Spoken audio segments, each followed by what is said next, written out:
Tes. Assalamualaikum warahmatullahi wabarakatuh. Waalaikumsalam Warahmatullahi warahmatullahi wabarakatuh. Muhammad wa ali Muhammad. Allahumma sholli ala Muhammad. Nusa. Mana ya? Belum ini kan? Wah, itu, Boy, masalah Saya- papit. Masalah dengan papito. Paduka, OTW ini. Oh, habis Jumatan Paduka. Oh, semalam lama ngobrol dengan imamnya Istiqlal. Alhamdulillah. Jadi bulan 12. Rencananya begitu, Dek. Insyaallah. Alhamdulillah. Siap, Bunda, mantap. Halo, assalamualaikum warahmatullahi wabarakatuh. Waalaikumsalam warahmatullahi wabarakatuh. Assalamualaikum warahmatullahi wabarakatuh. Assalamualaikum warahmatullahi wabarakatuh. Waalaikumsalam warahmatullahi wabarakatuh. Lagi di tol. Tadi mau ke kantor, rencananya mau ke kantor. Pikir-pikir, gak usah deh. Suruh anak-anak aja ke rumah. Mau Ini saya lagi ini OTW ke kantor. Dari sekte mana, Kak Ros? Karo. Nih, Pak, izin, Pak.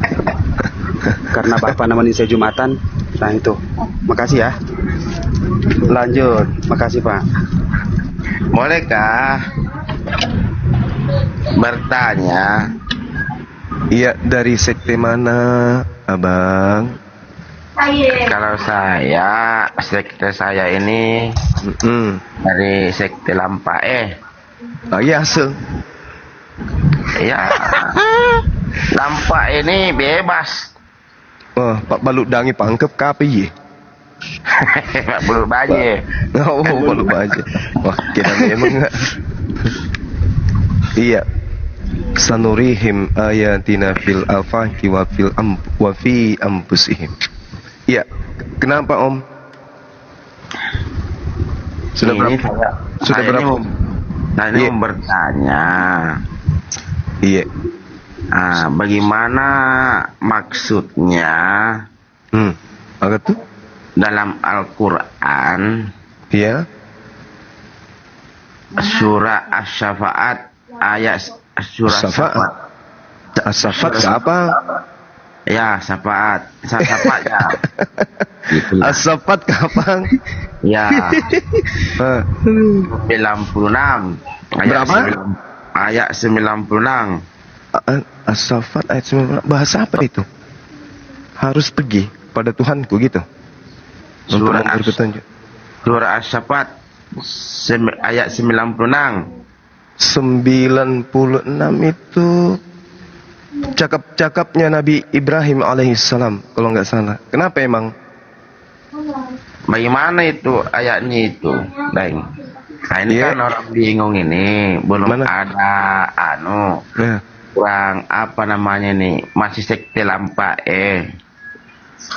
Jadi saya ini penasaran tentang ayat itu, ayat 96. tidak ada masalah tuh. Wallahu khalaqakum wa ma ta'malun. Ya, Sesungguhnya padahal Nah. Allah yang menciptakan kamu dan apa yang kamu perbuat itu. Apa yang dipertanyakan di sana? Nah, bagaimana pengupasannya itu, Ganda? Jadi Nabi Ibrahim pada masa itu sesudah melihat keadaan di sekelilingnya, melihat kaumnya, kemudian Nabi Ibrahim alaihissalam itu apa istilahnya ya? Kalau kita orangnya dia terenyuh gitu, antara sedih dengan terharu. Pada Bomika apa di? Jadi dia melihat keadaan umat pada saat itu, lalu Nabi Ibrahim alaihissalam berkata kepada mereka, kenapa engkau menyembah patung-patung pahatan yang kalian buat sendiri? Kalian yang membuat pahatan patung itu, kalian juga yang menyembahnya. Apakah ada diri kalian itu akal? Langit dan bumi kamu yang membuatnya.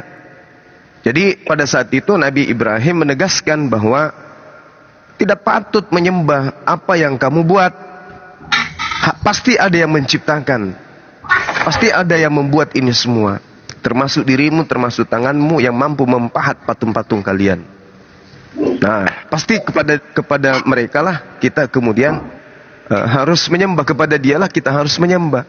Makanya setelah Nabi Ibrahim alaihissalam diceritakan seperti itu, Allah kemudian menyampaikan di surah Al-Anbiya ayat 66 sampai ayat 67. Di situ jawabannya, Kak Ros.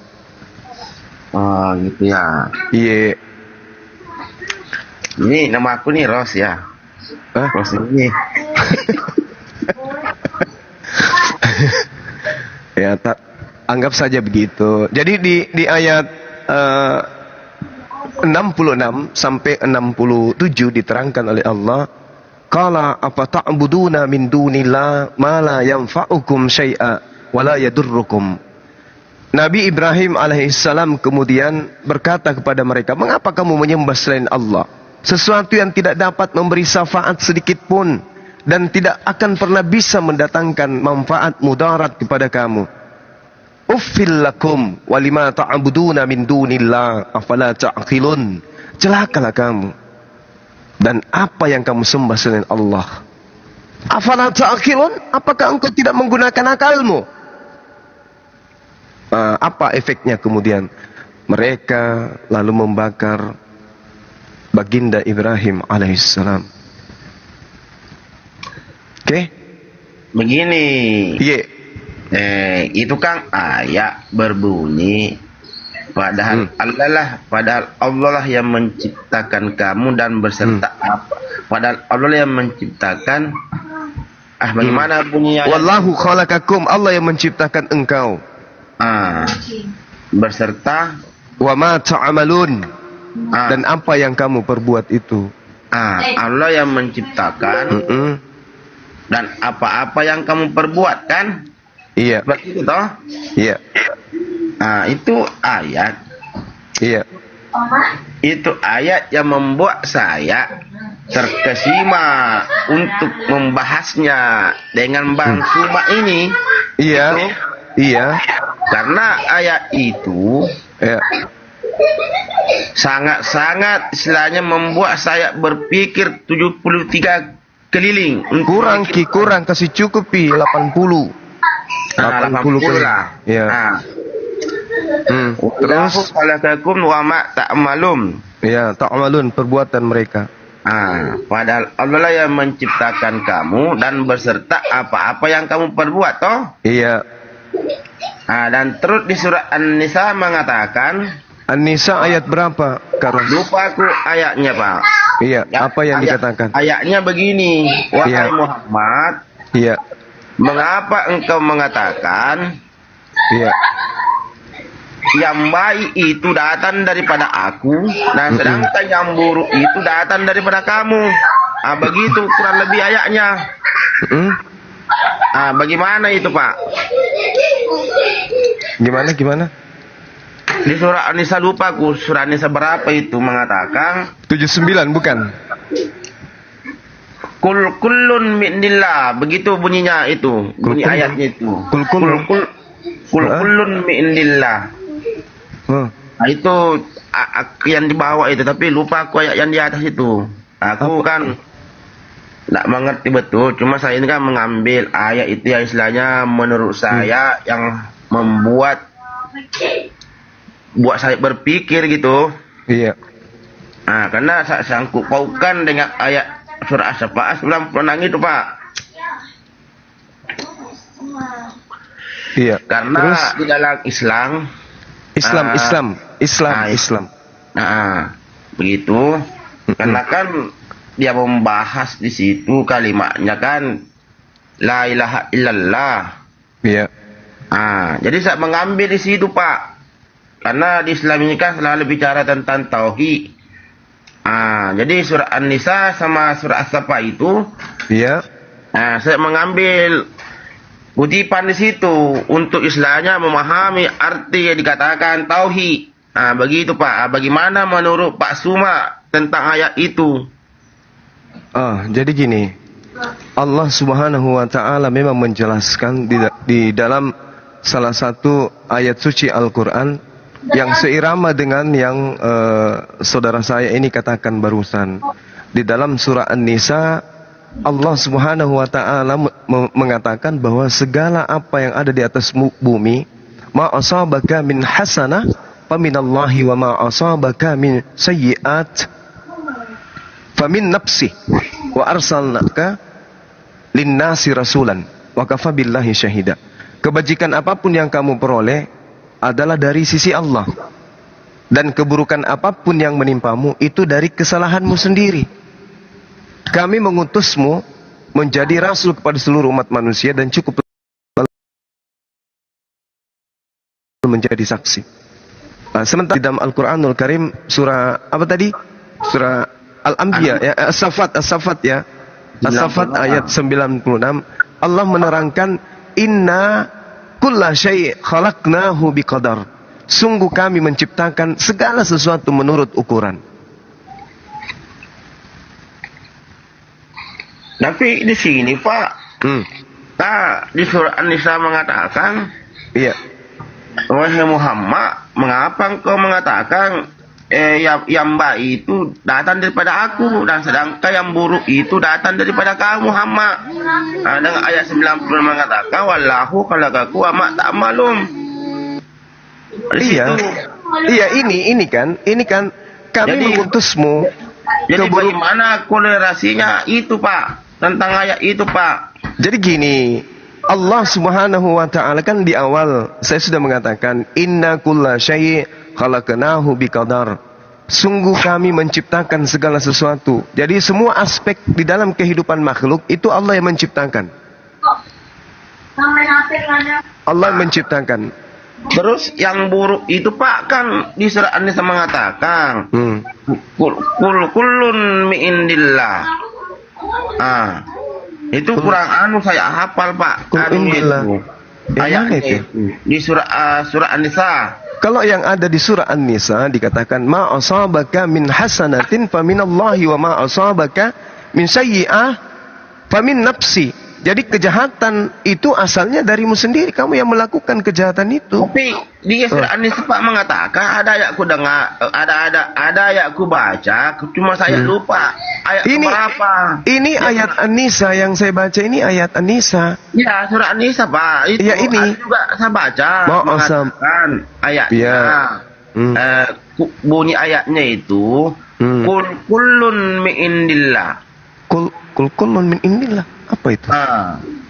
Ini surah An-Nisa itu. Kullun min indillah.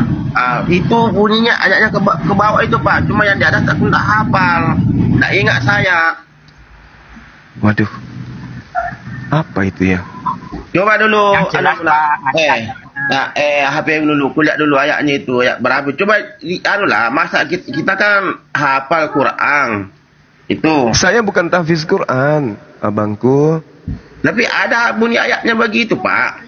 Iya, saya bukan penghafal Quran. Saya cuma pernah baca gitu. Makanya yang saya hafal aja yang kusampaikan. Karena begini. Kan di surah As-Safa itu mengatakan, wallahu khalaqakum wa ma ta'malun. Kujadikan anak Adam itu, kalau bahasa anunya kan kuciptakan, tapi saya yang ambil itu yang baik, kujadikan anak Adam itu berserta apa-apa yang diperbuat. Dan terus korelasinya dengan ayat mengatakan di surah An-Nisa itu. An-Nisa 78 yang bunyinya kullun min indillah. Yang artinya katakanlah semuanya datang dari sisi Allah, itu saja. Karena tidak ada kaitannya itu Bang Pai, tidak ada kaitannya dengan An-Nisa itu. Kalau mengatakan ada sesuatu yang gerak daripada selain daripada Allah ya, kalau bahasa Islam.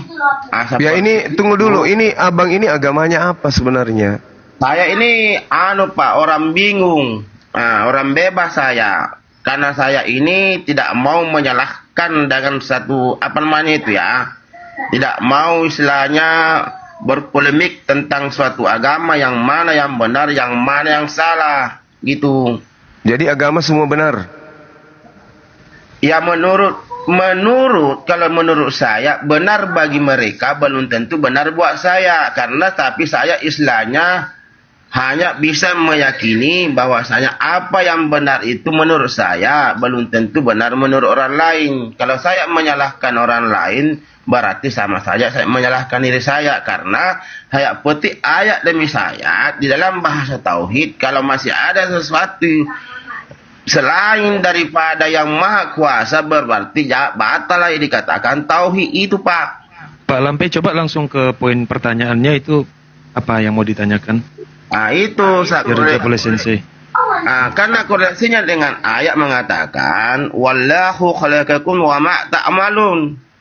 Kujadikan anak Adam itu beserta apa-apa yang diperbuat. Bermakna di situ dia yang menjadikan anak Adam dan terus dia pula yang menggerakkan. Qadariyah Jabariyah. Aduh, maksudnya yang diperbuat itu Pak Lampai itu di ayat 95-nya itu dibaca. Ya, terus itu mereka itu membuat patung yang diperbuat. Ini diperbuat. Dilanjut. Jadi saya ayat 95-nya itu ya, coba ini aja dulu sebentar. Coba dituntaskan dulu pertanyaannya, nanti biar langsung sekaligus dijawab sama sensei atau guru-guru yang lain. Coba. Lampe, dituntaskan langsung pertanyaannya. Begini. Karena di dalam Islam tiada Tuhan selain Allah. Ya toh? Seperti itu. Jadi saya, kalau dia mengatakan, di dalam konsep Islam mengatakan tiada Tuhan selain Allah, benar itu. Saya membenarkan kalau menurut dalam kitab suci, Al-Quran. Karena di surah Al-Quran mengatakan... Coba langsung ke poinnya, Pak Lampe. Apa ini? Yang mau ditanya apa? Yang saya mau tanyakan, kenapa mesti ada sesuatu lagi selain daripada Allah? Apa itu? Apa itu sesuatu selain Allah? Kan mengatakan surah As-Safa 96. Wallahu khalaqakum wa ma ta'malun.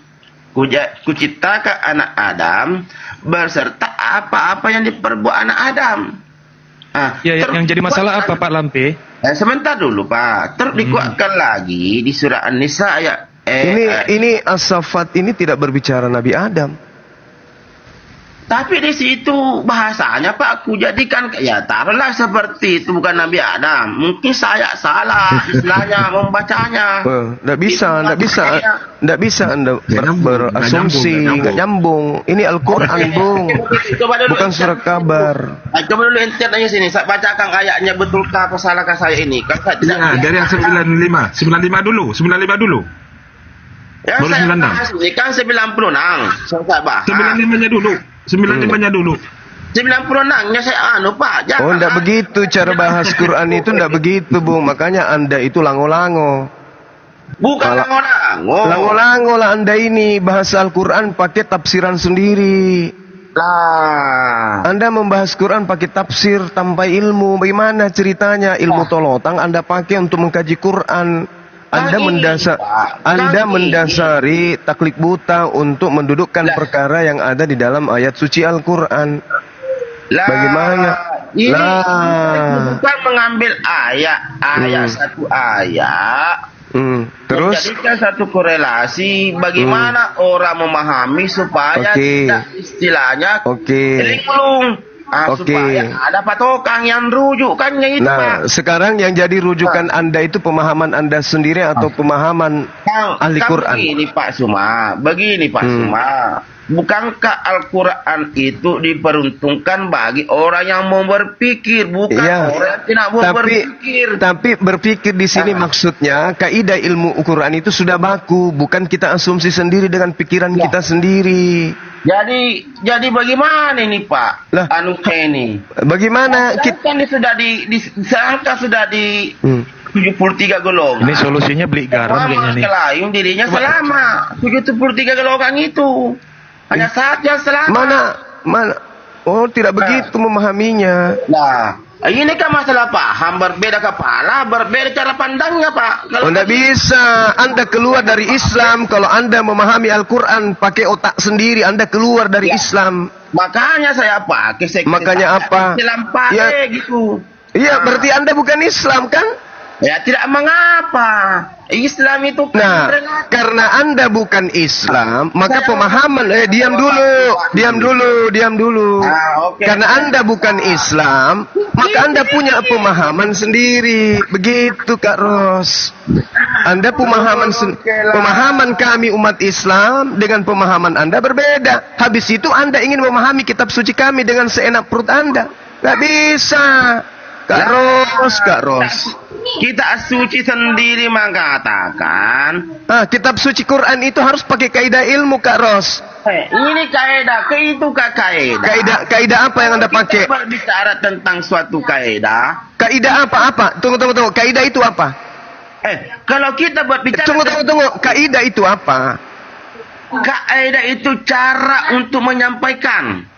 Di dalam Islam kaidah apa yang dipakai untuk memahami Quran? Cara untuk menyampaikan bagaimana untuk mengkomunikasikan tentang kalimat itu. Si keriu ketimunna. Keru timunna mak bicara. Kaidah yang dipakai Islam mengkaji Quran itu kaidah disiplin ilmu yang terkait dengan Al-Quran itu sendiri. Bukan lampe angan-angan. Contoh kebaca kembali itu ayat mengatakan, kuciptakan kamu beserta apa-apa yang kamu perbuat. Lah memang, terus apa masalahnya? Lah, yang bermasalah itu, mengapa engkau mengatakan yang baik itu datang daripada Muhammad, yang baik itu datang daripada Allah, dan sedangkan yang buruk itu datang daripada kamu Muhammad. Oke, sekarang begini.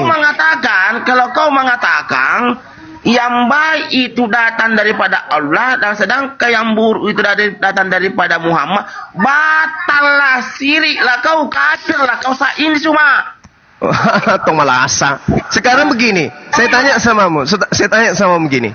Kak Ros, dengarkan Kak Ros. Kalau kau mengatakan, Kak Ros dengarkan. Dengarkan saya, Kak Ros, dengarkan.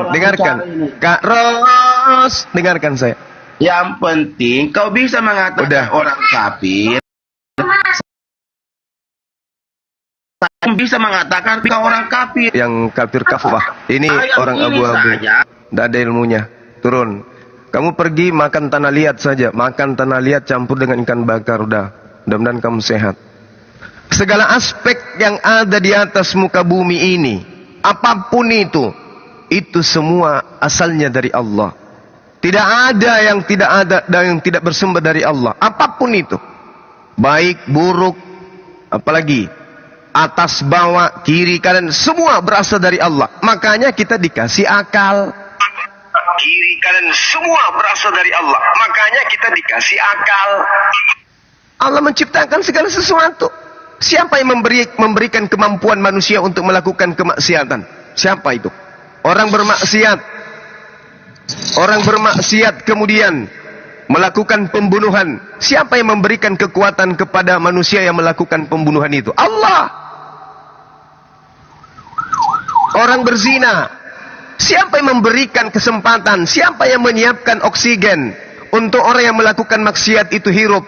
Allah.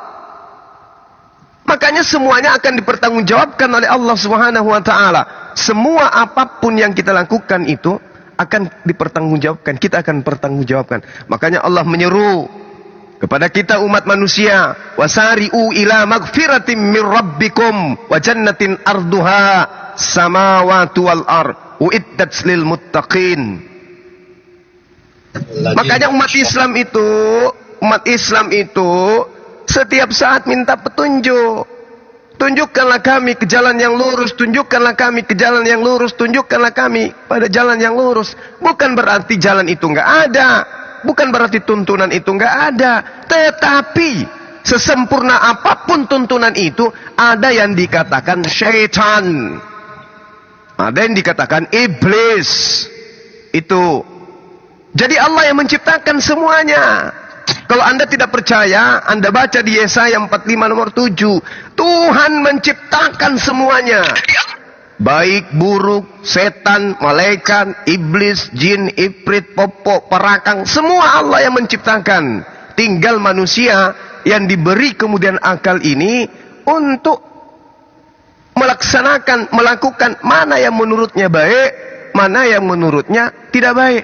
Kalau dia jatuh kepada tindakan yang tidak baik, kepada hakikat yang dicipta oleh Allah, ada kebaikan, ada keburukan, dia jatuh melakukan keburukan itu, dalam perbuatannya ada keburukan. Apa kata Allah?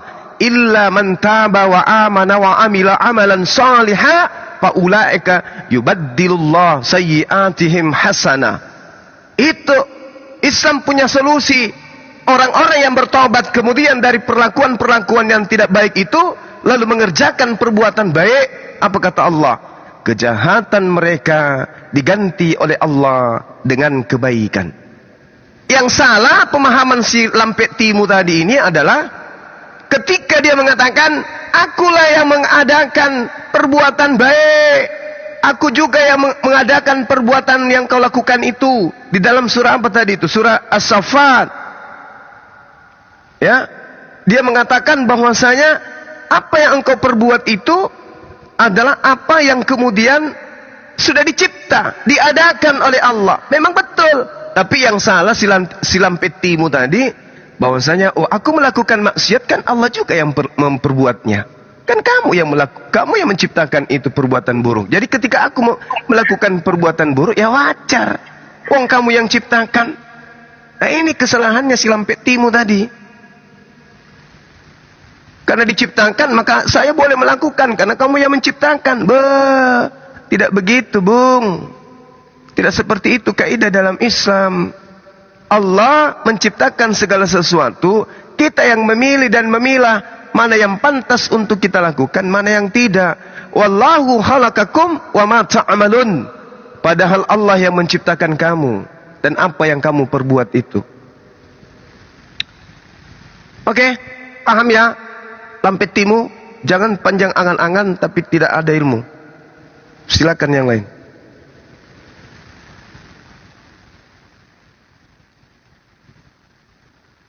Assalamualaikum warahmatullahi wabarakatuh, Gurunda. Waalaikumsalam warahmatullahi wabarakatuh. Gak ada hoten yang mau naik nih, Gurunda. Gimana ini? Malas-malasan mereka. Dari tadi malam gak ada yang mau kayak gini. Libur kali. Libur. Kerja ya Madukubaya, kerja ya. Saya lagi di jalan menuju kantor Paduka.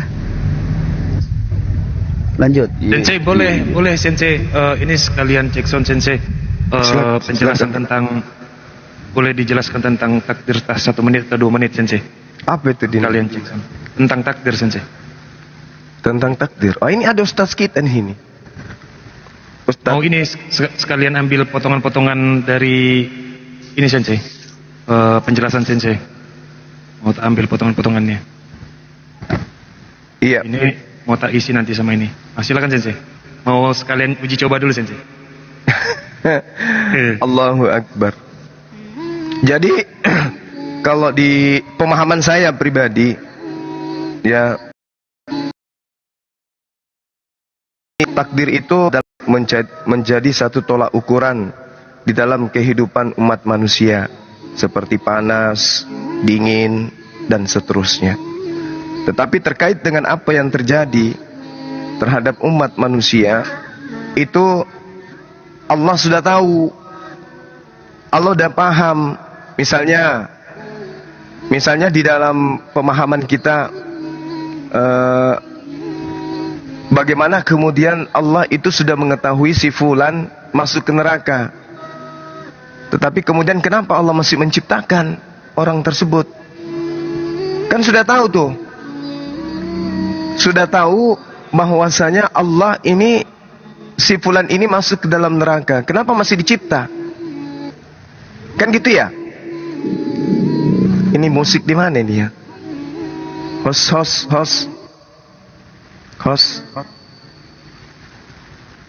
Ya, siap, ini dari saya Sensei tadi. Sambil potongannya. Oh alah. Lanjut. Iya, gimana, Dek? Madu Kuba coba dicek ya, mau naik Madu Kuba. Izin. Aman. Gak ada masih.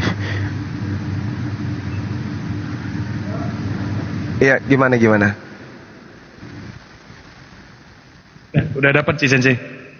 Ya, coba dibaca aja surah Al-An'am ayat 59, Dek.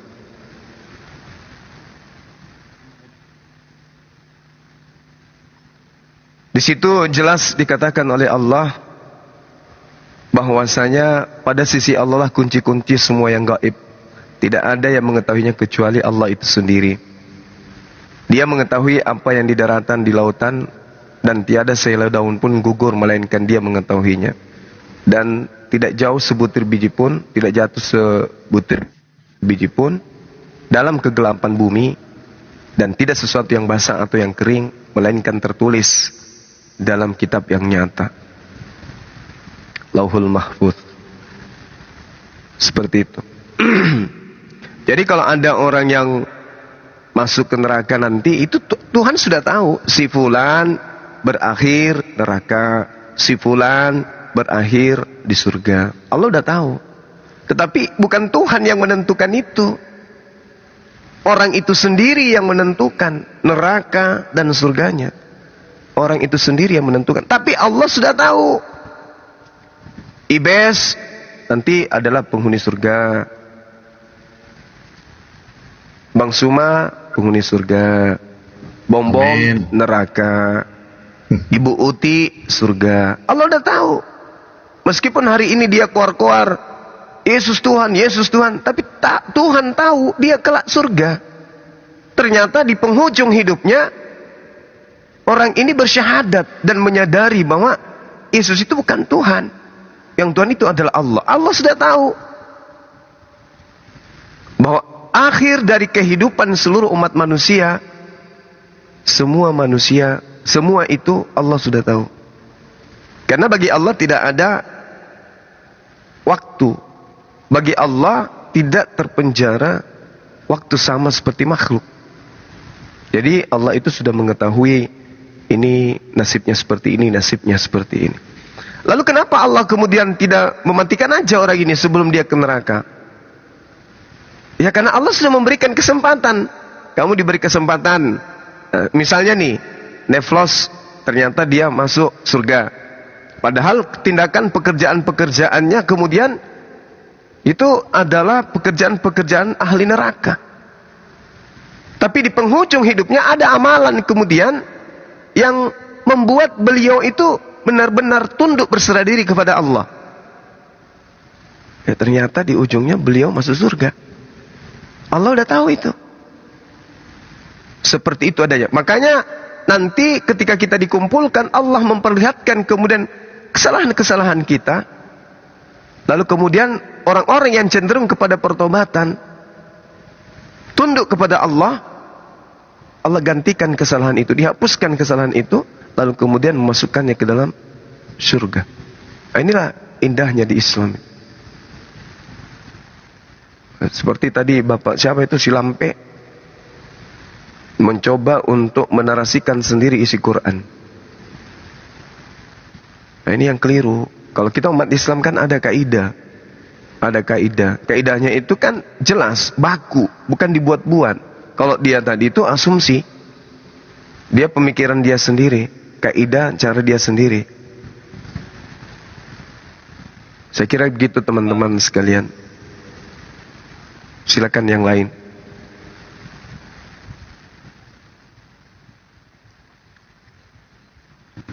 Siap, Gurunda. Yang saya terangkan ini bisa dilihat di Al-Quran surah Al-Hajj ayat 70.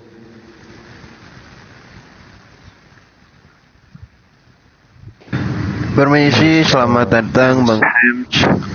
Ya, Bang Shems. Ya, disapa dulu. Ya, Muslim? kalau Bang. Bukan, Bang. Oh, bukan ya. Lanjut. Bisa dibantu?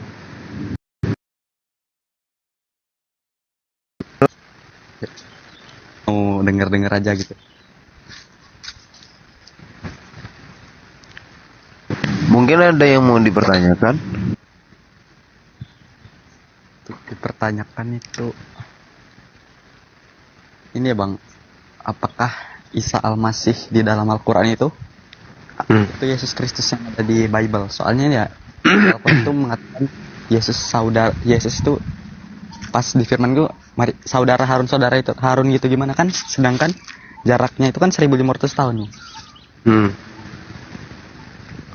Kalau menjawab itu harusnya pendalaman materi Bible itu dikuasai dulu, saudaraku. Kenapa? Karena Yesus juga disebut sebagai anak Daud. Apa rasional? Kayak bahasa. Berarti itu kayak bahasa satir gitu Bang ya? Bahasa kiasan. Betul. Karena Harun itu dikenal sebagai orang yang soleh. Orang yang taat kepada perintah Allah. Kalau di runut juga kan Maria itu masih ada keturunan dengan Harun. Betul. Iya.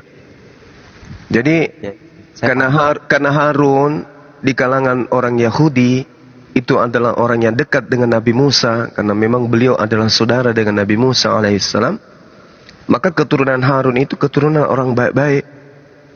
Ketika kemudian Maryam hamil, orang sekelilingnya itu terkaget-kaget. Loh, kamu kan saudaranya Harun, kau kan keturunan Harun, kok bisa kamu berzinah? Ya. Itu maksudnya.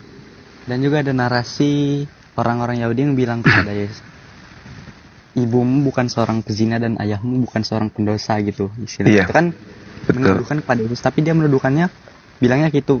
Orang tuh seolah itu menuduhkan pada ke Yesus, bukan ke Harun gitu, bukan ke bapak ibunya ya kan? Iya. Itu bahasa satir. Saya juga mempelajari juga tuh bahasa satir gitu. Nah itu dia, ungkapan-ungkapan seperti ini banyak di Bible. Wahai engkau keturunan ular beludak, kan gitu. Iya juga. Karena saya di Bible juga kan Yesus anak Daud gitu kan. Bukan berarti Yesus itu anak dari Nabi Daud langsung, bukan gitu. Iya, itu betul. Saya mau nanya itu aja sih. Saya ngiranya tuh suatu orang yang berbeda gitu kan. Ya, kalau terkait Nabi Isa alaihissalam, sebenarnya Islam, Yahudi, dan juga Kristen itu berbicara pada titik yang sama, yaitu oknum yang sama. Yang membedakan itu kemudian adalah cara pandang berdasarkan Bible kita, kitab kita masing-masing.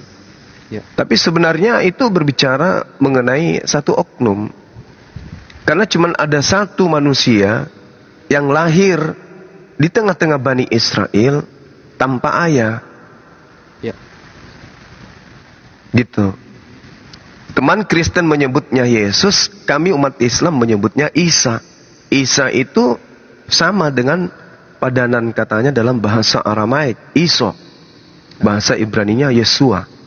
Dan juga di bahasa Yunani juga kan nama Yesus itu Isos gitu. Isos Kristus. Isos, betul. Kan terjemahan lagi ke bahasa Indonesia jadi Yesus Kristus. Nah itu dia. Cuma cara pandang kita itu yang membedakan.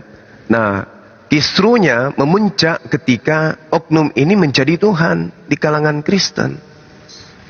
Nah itu di situ, puncaknya itu di situ. Ada yang kemudian, mohon maaf, memutarbalikkan informasi tentang Nabi yang datang kepada Bani Israel itu menjadi Tuhan. Kenapa bisa demikian? Karena ada objek di mana ajaran itu akan dijajakan, akan dijual. Mana objek di situ? Romawi. Kok bisa? Karena Romawi pada saat itu memang secara turun-temurun memahami bahwasanya dewa mereka itu nuzul menjadi manusia. Nah, ketika Yesus datang dengan seabrek mujizat, kesempatan orang-orang Farisi menjadikan itu sebagai bahan jualan kepada orang-orang Roma pada saat itu. Laris, berdirilah. Ya. Rasul Paulus itu dari Farisi juga nggak sih? Iya, Farisi di Kisah Para Rasul 23 nomor 6, Filipi 3, aku keturunan Benyamin dan dalam imanku sebagai ahli Taurat saya dari sekte Farisi. Amir, suruh ke sini nak. Bentar ya teman-teman, ada tamu sebentar, 5 menit insyaallah. Ustaz Arif, Dinda Alif, dilanjut bentar ke Eplos. Bentar, saya ada tamu sebentar dari kantor. Boleh ya? Iya. Siap, Gurunda. Rajin banget kalau Ustaz mengotoin di sampah bawah itu. Oke, Tenten yang mau naik lagi silakan. Halo. Cek, ya. Halo. Silakan ditanggapi, Sam. Cek. Ada.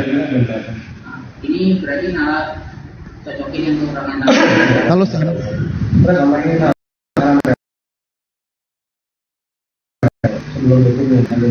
Galibes tentang apa yang diucapkan oleh silakan. si Lampaiku tadi itu ya, bahwa memang dalam ajaran Islam segala kebaikan, kesempurnaan itu hanya milik Allah semata. Sementara manusia memang dibentuk oleh Allah menjadi sosok yang paling terbaik di antara makhluk-makhluk yang lainnya. Manusia diberi akal, kemudian juga diberi nafsu, maka kemudian akal dan nafsu ini yang kemudian mudah digelincirkan oleh setan gitu. Makanya kemudian manusia itu merupakan makhluk yang, kalau istilah Nabi itu al-insanu mahallul khoto wan nisyan. Jadi tempatnya salah dan juga tempatnya lupa. Jadi ketika kita berdosa itu karena nafsu kita dikendalikan oleh setan, maka kemudian kan ketika kita berbicara, berceramah, itu kan diakhiri oleh ketika perkataanku baik, maka datangnya semata-mata dari Allah Subhanahu wa taala. Tetapi ketika perkataanku ini tidak baik, semata-mata datang dari saya pribadi. Karena memang manusia itu tempatnya salah dan dosa, barangkali itu. Silakan dilanjut, Ustaz Alif. Apa tuh?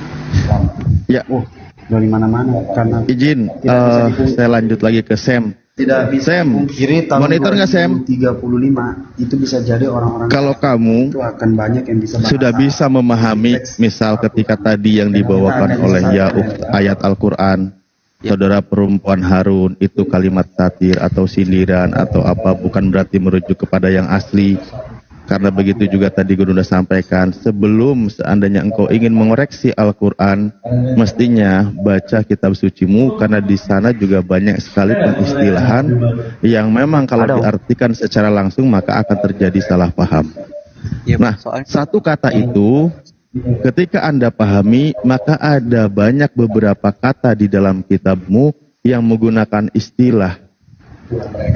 Bagaimana contoh ketika dikatakan sebagai anak Allah atau sebagai Allah, bahkan ada seumur umur baru kali Allah. Ini beliau nunggu orang itu sampai 6 jam kali Om. Seumur umur ya Om. Dan yang sampai seumur pun dia disebut dituhankan gitu. Ada kejanggalan. Nah di situ kamu bisa maknai Sam, bukan berarti makna yang sesungguhnya. Karena apa? Karena memang begitulah gaya bahasa yang ada pada waktu itu. Makanya ketika ada satu bahasa, ketika Anda pahami, Anda baca menggunakan bahasa Indonesia, sementara itu adalah suatu terjemah, maka kembalikan kaidahnya ke bahasa asli. Bagaimana di sana kultur, budaya, gaya bahasa yang digunakan, begitu Sam. Sampai di sini sudah sepakat lagi Sam? Sepakat dong. Nanti aku izin menambahkan sedikit ya, Ustaz Alif. Siap. Sam?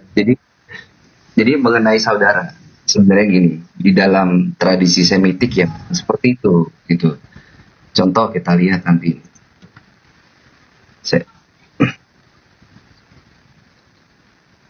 Nah, di sini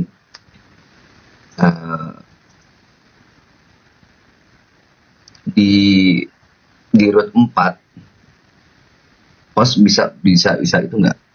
Oh, enggak bisa lagi sibuk ya.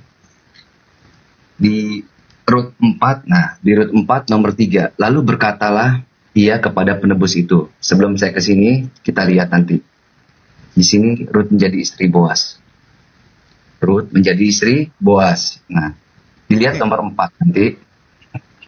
Lalu berkatalah ia kepada penebus itu, tanah milik kepunyaan saudara kita, Elimelech, hendak dijual oleh Naomi. Perhatikan, Boas dan Elimelech. Nah, apa hubungannya? Jadi di sini kita lihat di dalam teksnya. Vayomer legoel chelkat hasede aser le achinu le Elimelech. Jadi kata akhi, saudara kita, laki-laki. Le ini preposisi, akhi kata dasar, no di sini kalau di konstruk dari anahnu, saudara kita, Elimelech. Apakah Boas sama Elimelech ini kakak adik? Enggak. Tapi memang Semitik seperti itu gaya bahasanya ya kayak begitu. Makanya bagi orang-orang Semitik mendengar ada orang bilang saudaranya itu suatu hal yang lumrah dan biasa. Contoh, saya ngomong ke Ustadz Arif atau Ustadz Alif. Saya bisa membahasakan mereka dengan Akhi Arif, Akhi Alif. Bisa. Saudara laki-lakiku. Kita bersaudara semua dalam iman Islam. Meskipun orang tuanya dia dan orang tuanya saya itu berbeda. Begitulah Semitik. Budayanya seperti ini memang terjadi di dalam ranah-ranah Semitik. Itu tambahan dari saya. Sekian. Ya, terima kasih Bang. Juga sih karena narasi itu, teman saya banyak bilang tuh Isa Al-Masih dan Yesus itu berbeda Bang. Sebenarnya kan mereka nggak memahami tentang bahasa orang-orang Semitik, bahasa satir, bahasa yang tidak langsung gitu Bang. Boleh saya tambahkan sedikit sebagai referensi aja? Silakan Gurunda, yang banyak Gurunda. Lanjut. Dikit aja. Jadi adik Sam, kalau Anda kemudian bertemu lagi dengan teman yang mengatakan itu terkait Quran, coba kamu tunjukkan Lukas 1 nomor 5 aja. Di situ jelas dikatakan bahwasanya pada zaman Herodes, Raja Yudea, adalah seorang imam yang bernama Zakaria dari rombongan Abia. Istrinya juga berasal dari putri Harun, namanya Elizabeth. Nah, Elizabeth di sini di dalam bahasa Yunani disebutkan sebagai together. Together itu artinya putri atau anak perempuan. Berarti Elizabeth ini adalah anak perempuannya Harun. Cuman di sini dihilangkan terjemahan yang sebenarnya. Diplesetkan, harusnya Elizabeth anak putri daripada putri Harun. Elizabeth putri Harun. Itu loh. Paham ya? Paham. Nah, jadi dikatakan istri dari Zakaria adalah Elizabeth putri Harun. Nah, apakah betul Elizabeth ini anak perempuannya Harun? Kan gitu ya. Nah, inilah kelehiannya daripada terjemah, karena kemudian dihilangkan original teksnya yang harusnya diterjemahkan pada tempat yang sebenarnya. Terjemahan yang sebenarnya di situ jelas sekali diterangkan bahwasanya gune yang kemudian berasal dari anak perempuannya Harun, yaitu Elizabeth. Nah, itu baru betul terjemahannya. Oke?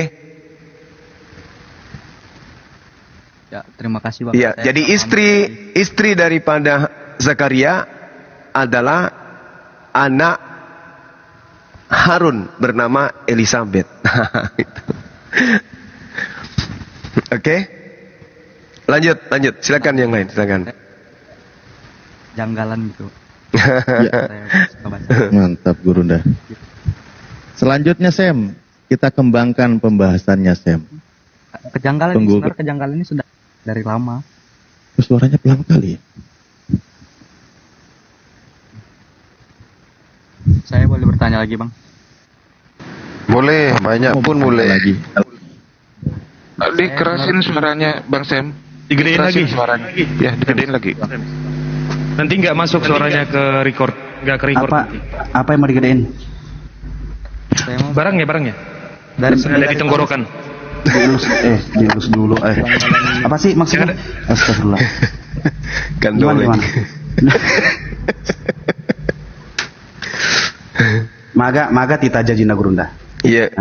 Pada sisa magertan Rita toh? Iya, seperti bempoleng. Payage. Udah lanjut. Ya siap. Boleh saya lanjutkan, Bang? Boleh. Saya mau bertanya lagi nih. Sebenarnya waktu saya baca Alkitab tuh saya kayak janggal aja gitu. Kalau Yesus Tuhan nih kan di Yohanes 17 ayat 3 nih Yesus menjelaskan nih, inilah hidup yang kekal itu bahwa engkau mengenal satu-satunya Tuhan Allah yang benar dan mengenal Yesus Kristus yang telah engkau utus. Terus ada saya baca nangkep nggak ini Gurunda? Gimana deh? Nangkep nggak ini suaranya pelan kali atau di aku aja jangan-jangan? Dia janggal, ganjal. Dia apa itu? Gurunda, bukan ganjal. Janggal. Karena Yesus mengatakan satu Tuhan. Iya betul. Lanjut. Di ayat. Dan juga saya baca ayat yang mengutus tidak lebih tinggi dari yang diutus. Yohanes betul. Ya, terus kedudukannya tuh berbeda gitu Bang. Saya janggalannya di situ. Saya baca Alkitab terus. Sebelum kami jawab, ada ini dari sekte mana rupanya? Saya dari Katolik. Katolik. Nah, jadi gini. Kita ambil akarnya dulu. Ya, secara histori. Jadi, Tuhan datang kepada Bani Israel.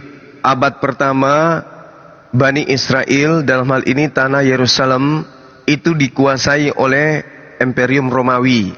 Dalam hal ini, negara, kerajaan, adikuasa, yang nanti menjadi penganut taat agama Katolik. Kan gitu ya? Paham ya? Oke. Pada saat kemudian Nabi Isa, ya kita berbicara Nabi Isa aja karena Anda pun sudah sepakat tadi ya kan? Isa adalah Yesus, yang membedakan kemudian adalah paradigma agama kita berdasarkan kitab yang kita punya masing-masing. Jadi Isa di sini datang kemudian menyatakan kepada Bani Israel, orang yang tidak, dalam Yohanes 7 itu dijelaskan, orang banyak ini yang tidak mengenal hukum Taurat, terkutuklah dia. Satu. Matius 23, satu perikop ada ini baca. Di situ Yesus mengatakan kepada pengikutnya, jangan kamu mengikuti ahli Taurat dan jangan kamu mengikuti orang-orang Farisi. Sebab ada sebabnya. Apa sebabnya? Karena orang-orang ini menduduki kursi Musa sebagai pemimpin jemaat. Tetapi mereka tidak melakukan hukum Taurat. Artinya bahwasanya andai saja Katolik benar, Yesus tidak mengatakan terkutuk, Yesus tidak mengatakan jangan mengikuti ahli Taurat dan orang Farisi, karena mereka tidak mempraktekkan hukum Taurat. Kalau Katolik benar, maka Yesus akan mengatakan ikutilah orang Farisi, ikutilah ahli Taurat, karena sebentar lagi Taurat itu adalah sampah. Sebentar lagi Taurat itu akan batal. Sebentar lagi Taurat itu akan dihapuskan. Dan yang akan muncul adalah ajaran kasih. Tapi Yesus mengatakan, jangan kamu mengikuti mereka. Mereka mengajarkan orang lain untuk melaksanakan hukum Taurat, sementara mereka tidak melakukan. Itu satu. Kedua, Yesus menerangkan dalam Lukas 6:16, nomor 17. Lebih mudah langit dan bumi itu lenyap daripada setitik dari hukum Taurat itu batal. Ketiga, Matius 5, nomor 19. Barang siapa yang meniadakan hukum Taurat meskipun yang paling terkecil, lalu mengajarkan kepada orang lain, maka dia akan menempati tempat terhina di kerajaan langit. Apa ini maksudnya Yesus? Maksudnya, Katolik itu tidak boleh muncul. Kristen itu tidak boleh ada. Kenapa? Ajaran Kristen itu adalah ajaran yang pondasinya berasal dari hilangnya ketetapan-ketetapan Tuhan. Muncul hanya ada dua. Kasih kepada Tuhan, kasih kepada manusia. Tapi aturan Tuhannya nggak ada lagi. Sudah dihapus. Apa buktinya?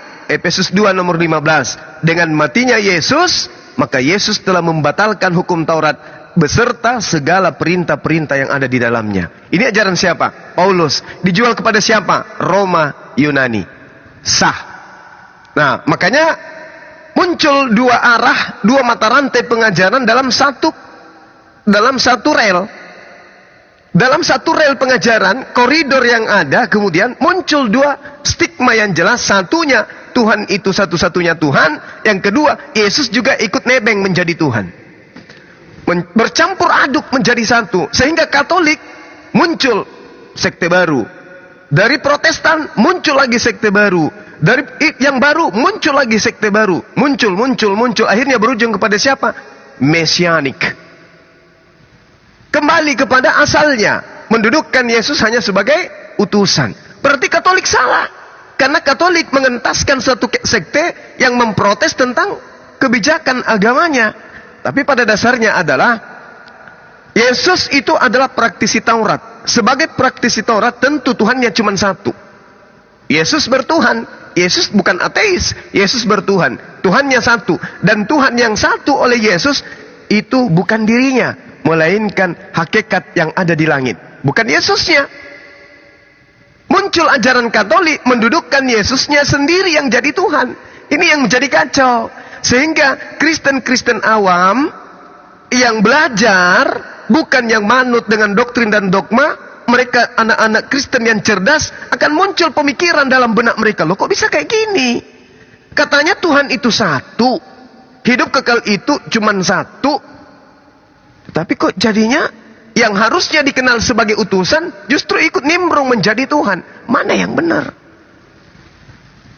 Maka saya sebagai apologet Islam mewakili para dewan guru saya yang ada di sini mengatakan bahwasanya ini muncul dikarenakan Kristen Roma sebelum menganut Kristen, dari nenek moyang mereka secara turun-temurun memang mengajarkan penyembahan terhadap dewa-dewa, banyak Tuhan. Politeisme, Hellenisme Stoa, itu ajaran mereka sebelum Kristen menjadi agama resmi. Begitu ada yang dari Parisi mengajarkan Yesus Tuhan, dia jelmaan Tuhan, dia inkarnasi Tuhan. Ingat adik Sems, tak ada satupun kitab kanonik dari 4 kitab, termasuk kemudian surah Petrus, kisah para rasul, dan juga surah Paulus. Tidak ada satupun dari kitab-kitab yang Anda sebutkan perjanjian baru itu dituliskan untuk penganut ajaran Taurat.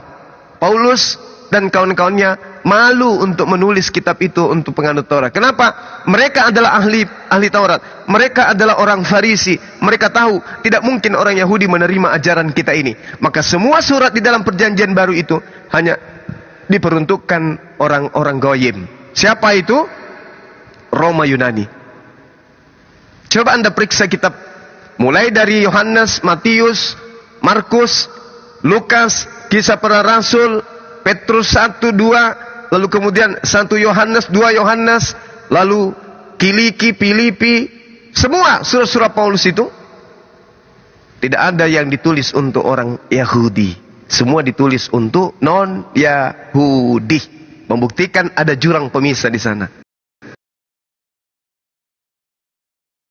Ada jebakan di situ. Mengambil kitabnya orang Yahudi, menempelkan di atasnya, lalu melabeli perjanjian lama.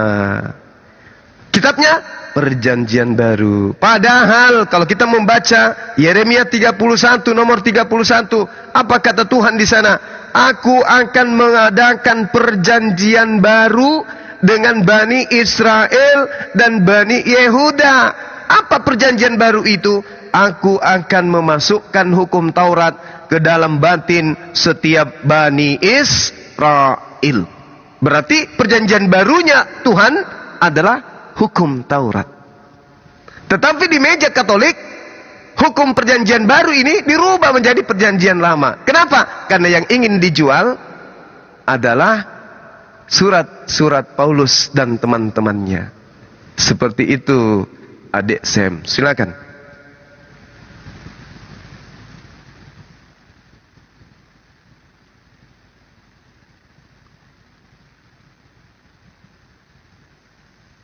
Jangan-jangan tak. Wah, saya pikir tadi saya bicara sendiri loh. Hampir saya turun.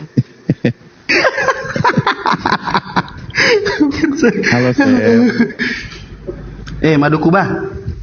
Aman.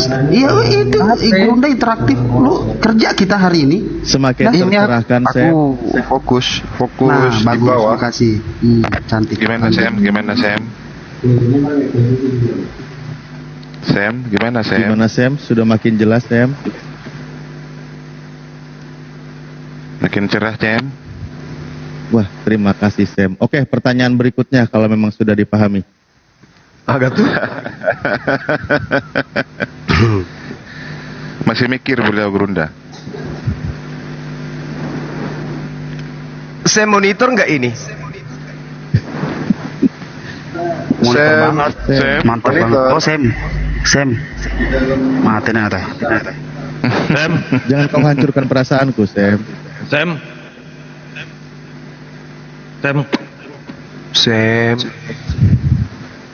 Dirimu masih di sana Sam? coba panggil nama lengkapnya. Ada yang tahu nggak? Sam itu. Wah. Siapa yang bilang Sempa tadi? Sema.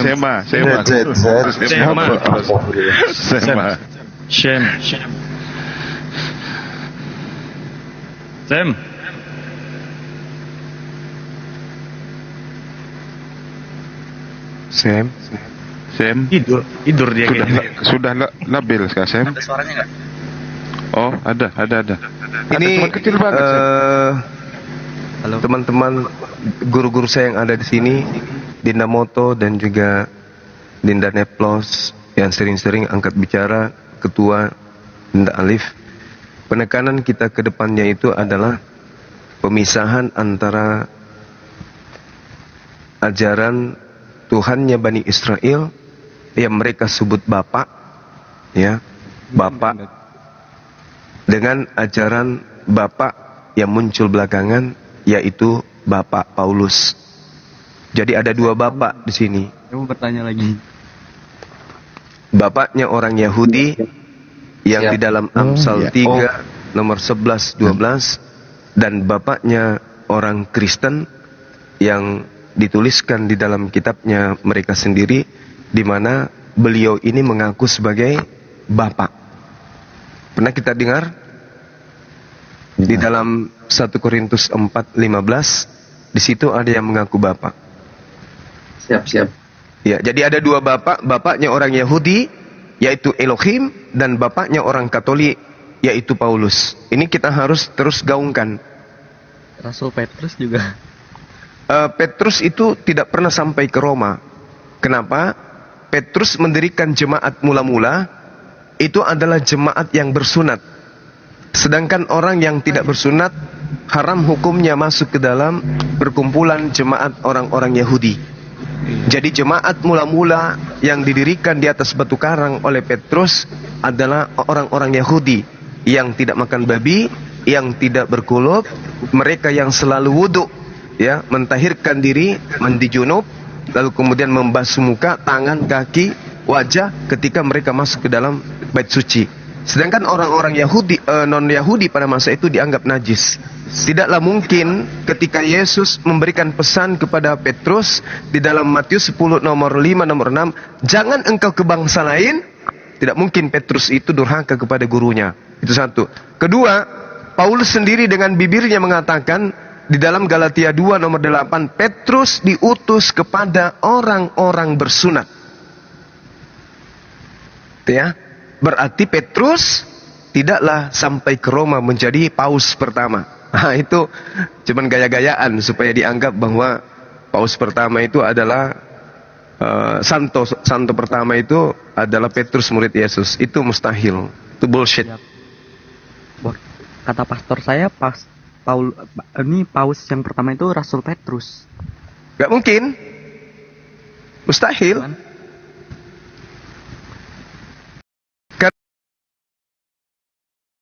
Katolik ini kan kumpulan pemakan babi. Ya. Orang-orang yang tidak bersunat. Orang-orang yang tidak bersunat dan orang-orang yang menyembah manusia. Yesus, tidak mungkin murid Yesus memimpin kaum seperti itu, nggak mungkin. Ya gimana? Karena kan di dalam suratnya Rasul Paulus itu nggak diwajibkan untuk bersunat bagi yang non Yahudi. Nah, sekarang masalahnya ini adalah Yesusnya. Yesus dan juga firman Tuhannya. Makanya tadi saya menyerukan kepada adik-adik saya di sini, guru-guru saya, adik sekalian guru, saya katakan pisahkan antara dua bapak ini. Bapaknya Abraham dan bapaknya orang Kristen Katolik. Ya, kalau bapaknya Abraham, wajib hukumnya sunat. Bahkan mengancam orang-orang yang tidak bersunat. Di dalam Kejadian 17 nomor 14, siapapun yang tidak bersunat, hilangkan dari sebangsanya, karena dia telah membatalkan hukum perjanjian kekalku. Itu yang pertama. Kedua, Yesaya 52 nomor 1. Tidak boleh orang yang tidak bersunat itu masuk ke dalam kota Yerusalem. Gak boleh. Haram hukumnya. Setelah itu, Yehezkiel 44 nomor 9. Kalaupun dia sampai masuk ke dalam tanah Yerusalem, jangan kau izinkan mereka menginjakkan kaki masuk ke dalam bait suciku. Orang-orang yang tidak bersunat itu. Karena mereka najis. Bahkan kalau kita telusuri, Wahyu 21 nomor 27, orang-orang yang tidak bersunat tidak akan pernah bisa masuk ke dalam surga. Dalil itu, dalil. Itu dalil. Itu dalil. Makanya di dalam Yehezkiel 44, kalau ada ini baca dari data nomor 6, 7, 8 sampai 9, apa kata Allah kepada Bani Israel? Segala pengingkaran, segala kemaksiatan yang pernah kamu lakukan, itu belum ada apa-apanya dibandingkan dahsyatnya kemaksiatan yang kamu lakukan, yaitu memasukkan orang-orang najis yang tidak bersunat ke dalam bait suciku. Dosa yang pernah kamu lakukan adalah tidak kalah besar dosanya dibandingkan engkau memasukkan orang-orang najis ke dalam bait suciku. Kamu melanggar ketetapan-ketetapanku, kata Tuhan di dalam Yehezkiel 44. Tapi ketetapan yang paling aku murkai adalah ketika engkau memasukkan orang-orang tidak bersunat ke dalam bait suciku. Jadi bagaimana mungkin Petrus mendirikan sebuah rumah ibadah isinya orang tidak bersunat? Gak mungkin. Mustahil itu. Mustahil. Orang Yahudi diharamkan menikah dengan orang yang tidak bersunat. Tak boleh, haram hukumnya. Itu adalah merupakan aib. Jadi kalau orang Yahudi menikah dengan orang yang tidak bersunat di luar Yahudi, itu adalah aib. Bukan aib keluarga, tapi aib secara bangsa. Jadi kalau misalnya ada orang Yahudi nih menikah sama orang Indonesia yang tidak bersunat, oh itu adalah aib, itu musibah besar bagi mereka. Nggak boleh. Andaikan ada hukum di atas haram, itulah. Nggak bisa. Bayangkan, masuk ke Yerusalem nggak boleh. Masuk ke sinagoge nggak boleh. Bahkan masuk, apalagi masuk ke surga, nggak boleh. Nah, tapi apa kata Paulus? Lagi-lagi saya katakan kepada adik ini, Paulus itu kan diutus untuk non-Yahudi. Jadi kalau orang Yahudi kemudian tidak bersunat, nggak apa-apa. Orang non-Yahudi tidak bersunat, nggak apa-apa.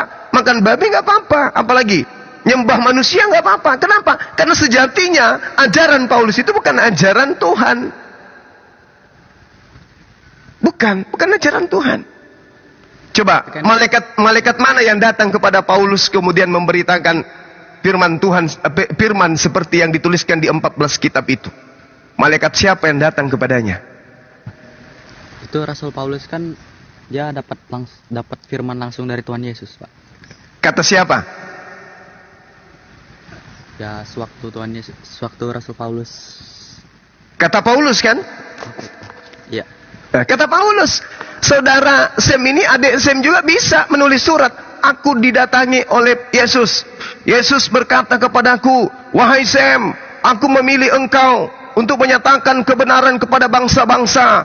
Aku jadikan engkau sebagai alatku. Kalau kata Sem sendiri ya silakan aja. Tapi ketika diperhadapkan dengan pertanyaan, siapa Sem menurut Yesus? Apa jawaban Adinda Sem?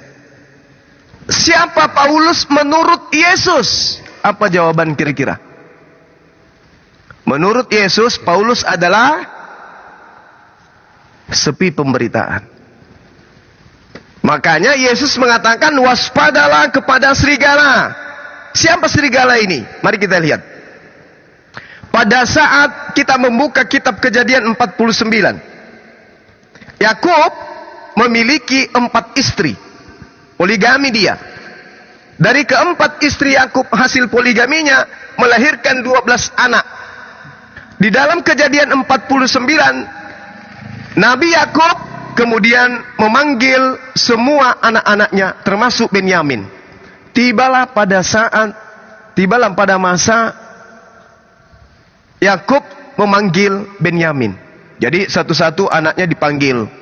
Dan jadi gini, Yakub memanggil anak-anaknya dan berkata di dalam Kejadian 49. Coba kita baca. Datanglah supaya aku bapakmu Yakub memberitahukan kepada kalian apa yang akan kalian alami di kemudian hari. Data nomor 2. Berhimpunlah kamu dan dengarlah, ya anak-anak Yakub, dengarlah kepada Israel ayahmu. Ini kata siapa? Kata Yakub. Nomor 3. Yakub lalu kemudian berdasarkan dengan data Kejadian 49, Yakub berkata, Ruben, engkaulah anak sulungku, kekuatanku dan permulaan kegagahanku. Engkaulah yang terutama dalam keluhuran, yang utama dalam kesanggupan. Engkau yang membual sebagai air. Tidak lagi engkau yang terutama, sebab engkau telah menaiki tempat tidur ayahmu. Waktu itu engkau telah melanggar kesuciannya. Dia telah menaiki petiduranku. Ya, ini bahasa yang bisa ditafsirkan oleh teman kita Yahudi. Ada apa dengan anak sulung Ruben? Yang kedua, dipanggil lagi Simeon, Lewi. Engkau adalah senjata mereka. Engkau adalah alat kekerasan. Janganlah kiranya jiwaku turut dalam permupakatan mereka.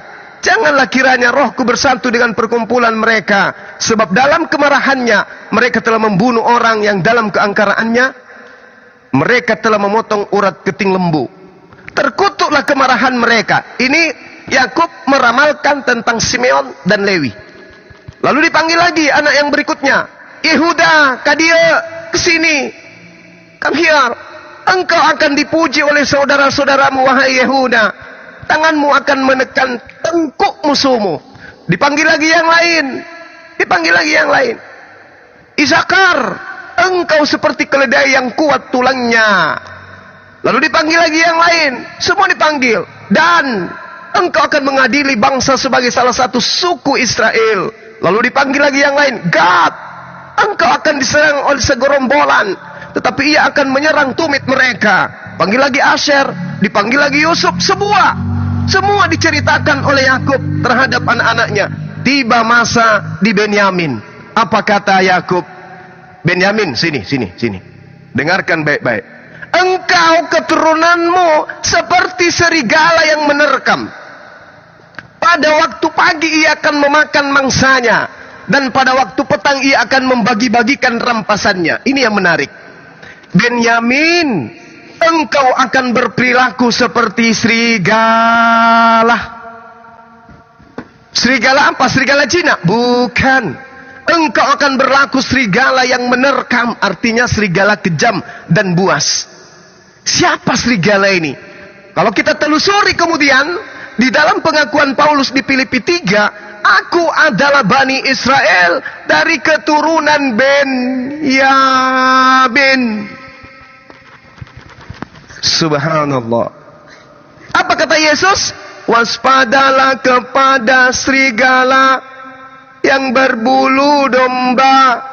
Siapa yang Benyamin katakan, yang Yakub katakan seperti serigala, itu adalah keturunan Benyamin. Siapa Paulus ini? Dia mengaku keturunan Benyamin. Berarti siapa serigala ini? Tak lain dan tak bukan adalah Paulus. Kenapa Paulus disebut serigala? Karena dia yang memusnahkan murid-murid Yesus. Lalu apa buktinya? Dia mengambil kitabnya orang Yahudi, dirampas kitab itu, lalu dijual, dibagi-bagikan kepada Romawi dan Yunani. Valid? Sahih? Sahih. Lalu apa kata Yesus ketika sesaman dengan keturunan Benyamin ini? Apa kata Yesus? Matius 23 nomor 15. Celakalah engkau wahai ahli Taurat. Celakalah engkau wahai orang Farisi. Celakalah engkau wahai orang munafik. Engkau menjelajahi daratan, engkau menyeberangi lautan, engkau mentobatkan orang menjadi pengikut agamamu, setelah bertobat menjadi pengikutmu menjadi orang neraka, dan 2 kali lebih jahat daripada engkau sendiri. Muncul pertanyaan, siapa ahli Taurat? Siapa orang Farisi yang menyeberangi lautan, menjelajahi daratan, meninggalkan tanah Yerusalem, kemudian mendirikan sebuah agama di luar Yahudi? Siapa oknum orang Farisi ini? Dan apa agama yang didirikan di luar Yahudi? Tadang, orangnya adalah Paulus, agama yang didirikan adalah Katolik. Oke? Tidak ada orang Farisi, tidak ada ahli kitab yang mendirikan sebuah agama di luar Yahudi kecuali Paulus. Di dalam Kisah Para Rasul 24 nomor 5, Paulus ini adalah tokoh dari sekte Nasrani. Subhanallah. Valid. Berita ini sangat valid. Oke, saya kira begitu sementara. Silakan.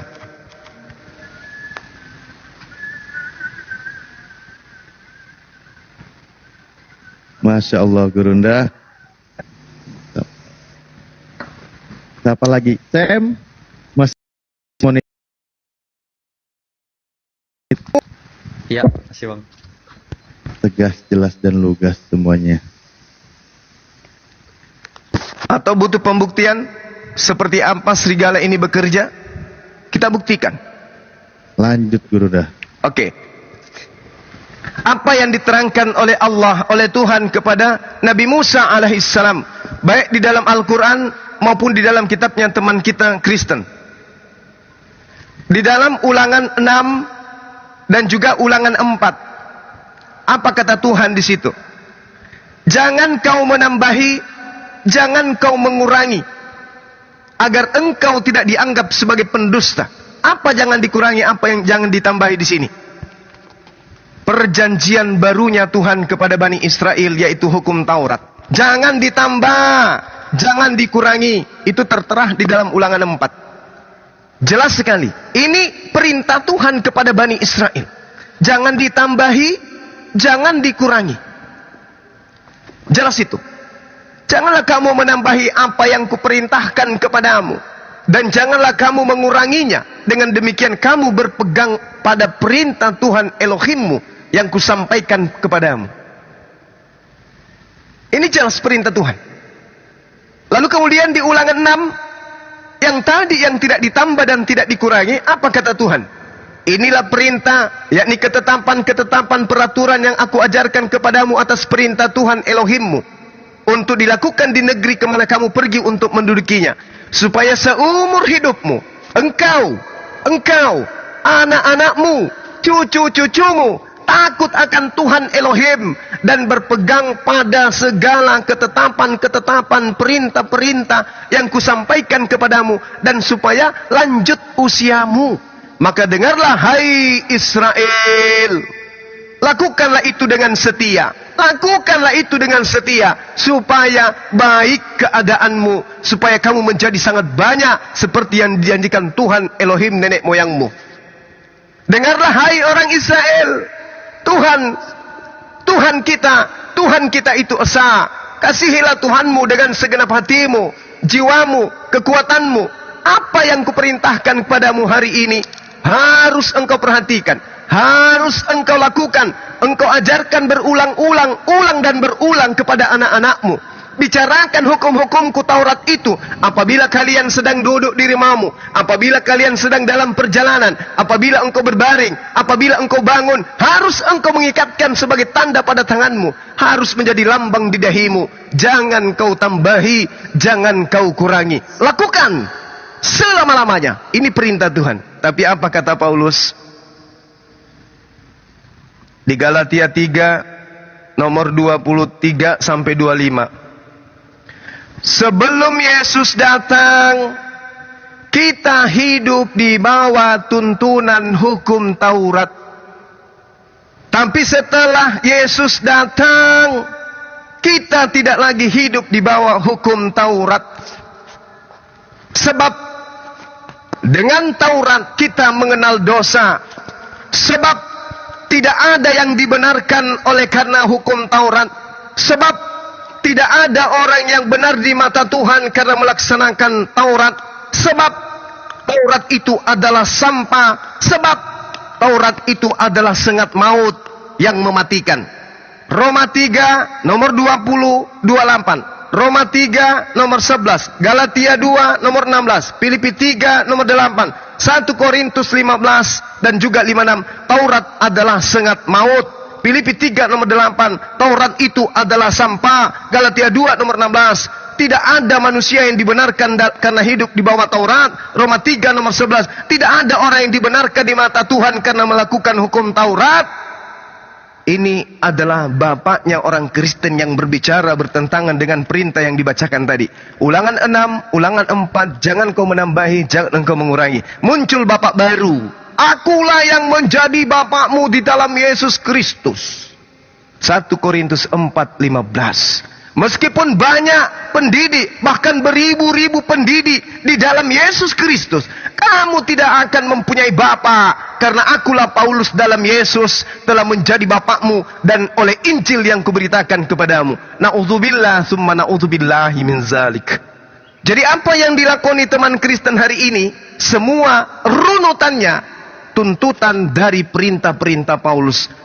Mereka sudah meninggalkan apa yang Tuhan amanatkan kepada Bani Israel. Endingnya menjadikan Yesus mati di atas tiang salib demi untuk membatalkan semua hukum-hukum Tuhan. Subhanallah. Nikmat mana lagi yang akan kita dustakan ketika terkuak sebuah kebenaran bahwasanya ajaran yang datang setelah Bani Israel itu menolak Yesus adalah ajaran serigala yang berbulu domba. Demikian sementara, silakan. Subhanallah. Ada lagi Kak Sem?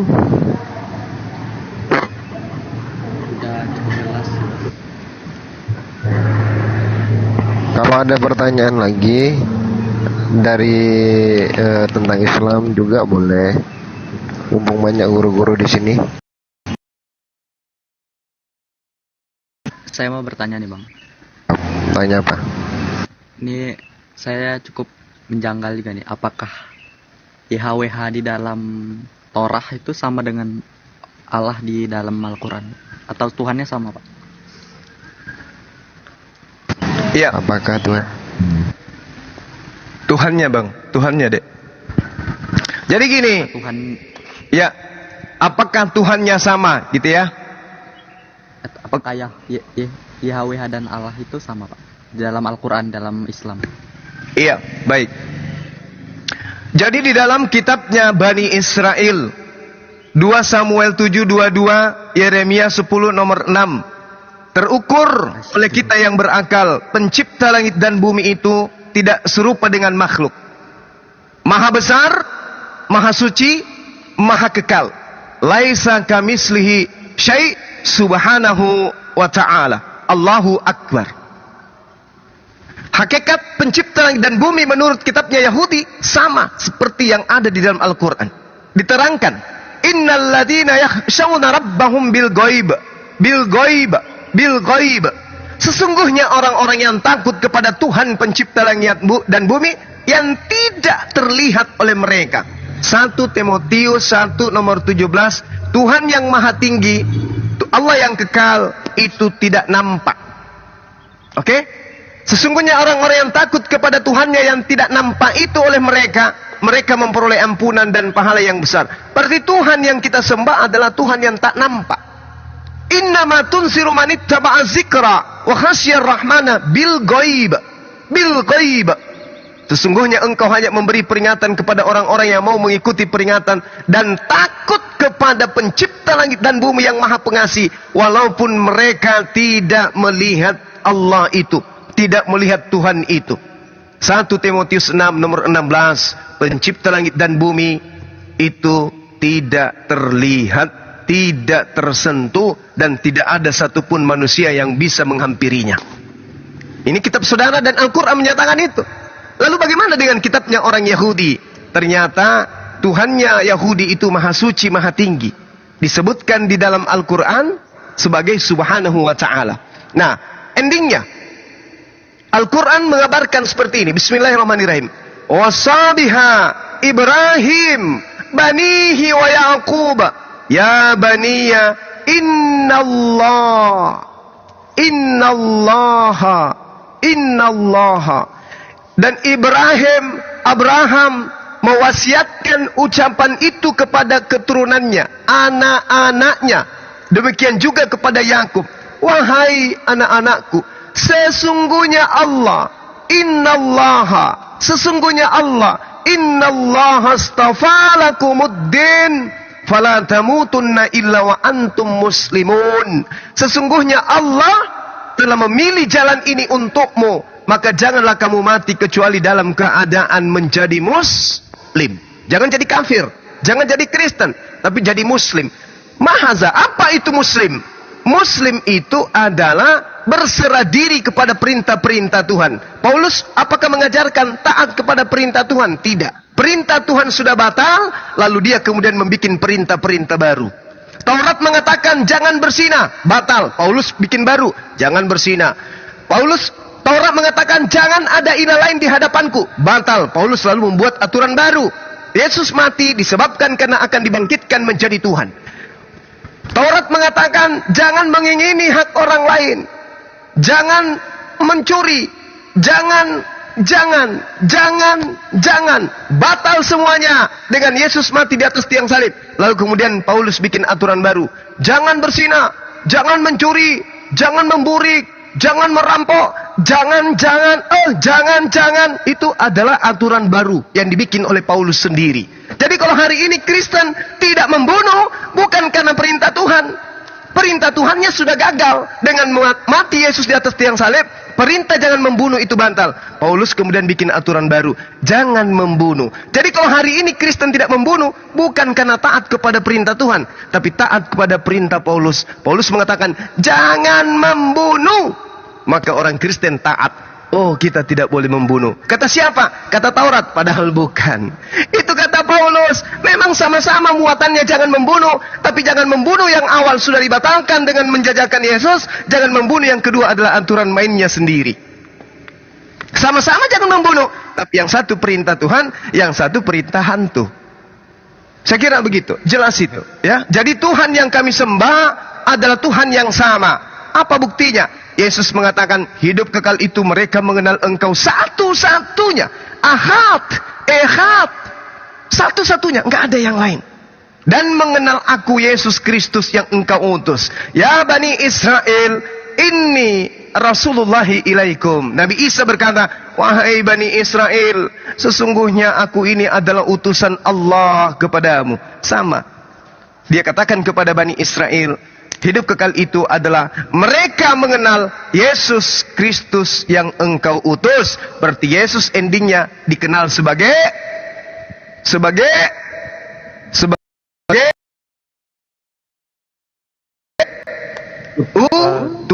utusan. Jangan yang lain. Demikian. Asar di sini, adik-adik sekalian, silakan dilanjut.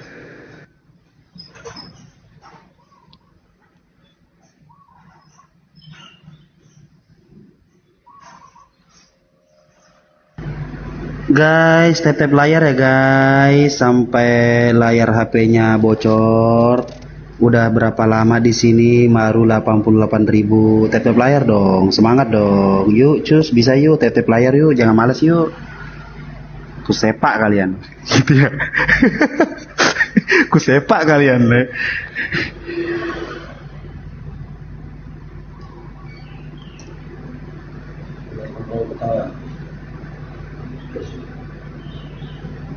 Tuhan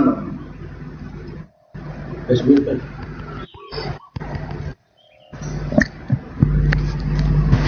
Cek.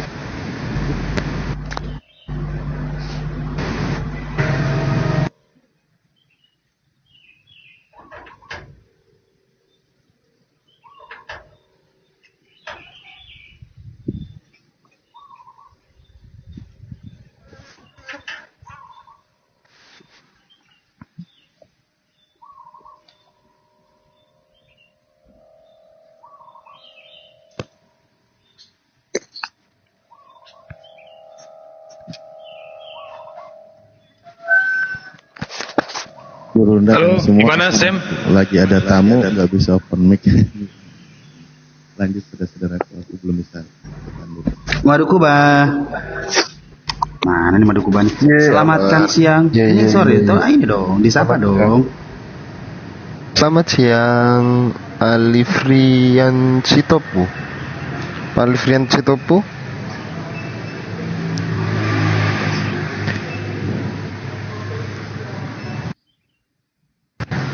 Tes 1, 2, 3. Oke, bisa dibantu Pak? Bisa dibantu Pak?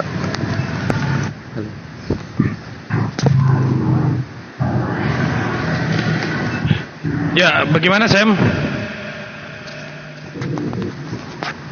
Sam? Kasih. Ya. Ya, gimana? Ya, terima kasih. Saya sudah cukup jelas sih mendengar penjelasan dari Bang Zum. Saya agak bingung dan pusing. Bentar, tadi agak jelas, tapi akhirnya bingung. Maksudnya gimana itu Sam? Apa yang jelas, apa yang bingung? Tadi awalnya masih menjanggal gitu tentang pertanyaan saya tadi. Sekarang sudah bisa lega. Bisa lega? Satu poin dari Bang Juma. Apa kira-kira? Poin yang jelas. Ya lemes aku Bang. Gak apa-apa. Kita kan diskusi ini. Coba apa? Apa kira-kira satu poin atau satu jawaban yang berhasil menghilangkan kebingungan Brother Sam? Silakan Sam. Ya, sewaktu Bang Zuma bilang Yesus tidak pernah mendirikan agama Kristen, itu memang benar sih, karena ya Yesus nggak pernah tahu menau tentang pendirian agama Kristen, dan dia nggak pernah juga mengklaim dirinya sebagai Tuhan.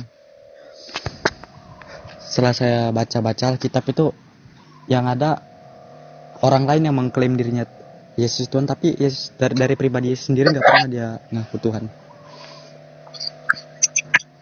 Dan kebanyakan di situ yang mengklaim Yesus adalah Tuhan itu dari Paulus. Oke, dari berbagai penjelasan dari Sensei Zuma tentang Paulus, kalau saya boleh tanya Sam, pada akhirnya siapa Paulus itu menurut Sam?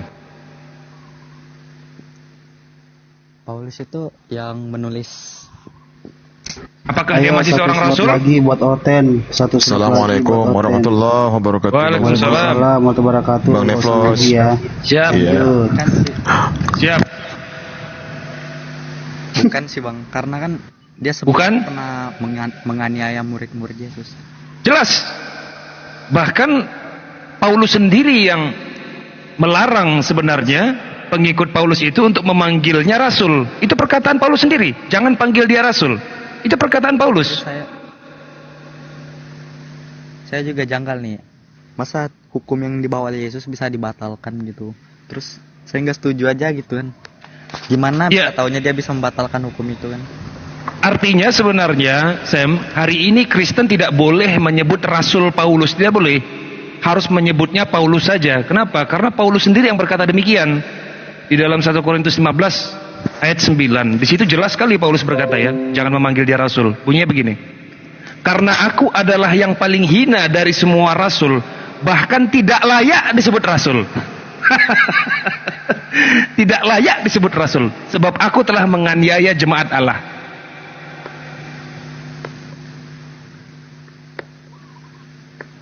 Jelas ya? Halo?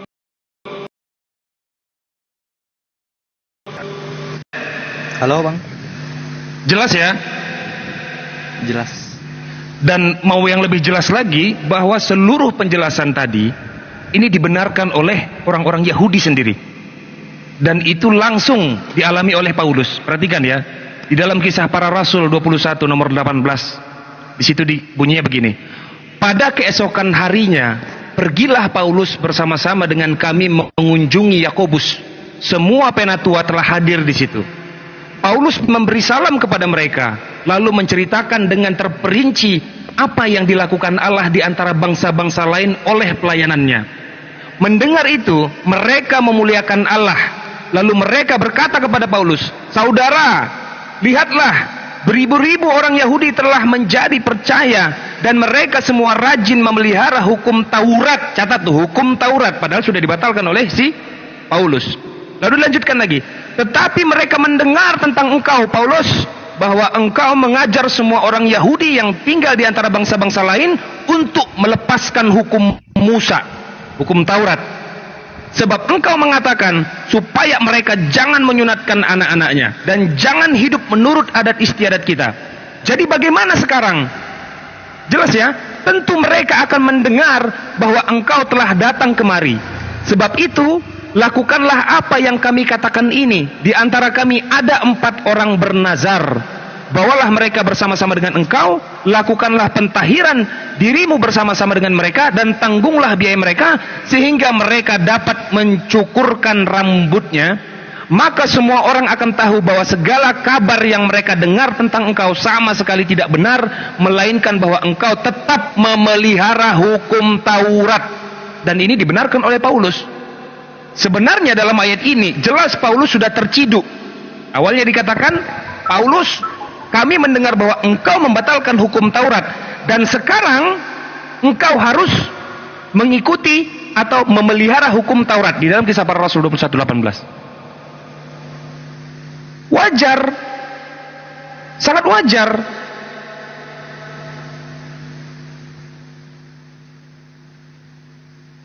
Tes.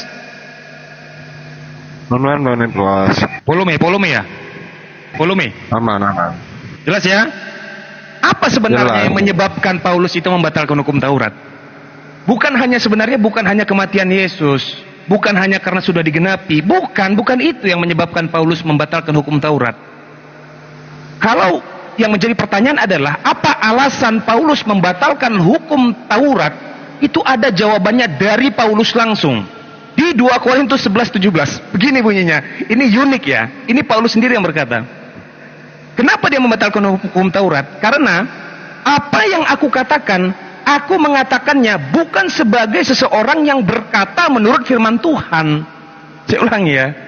Apa yang aku katakan, aku mengatakannya bukan sebagai seseorang yang berkata menurut firman Tuhan, melainkan sebagai orang apa itu? Orang apa di situ tertulis? BODOH. BODOH yang berkeyakinan.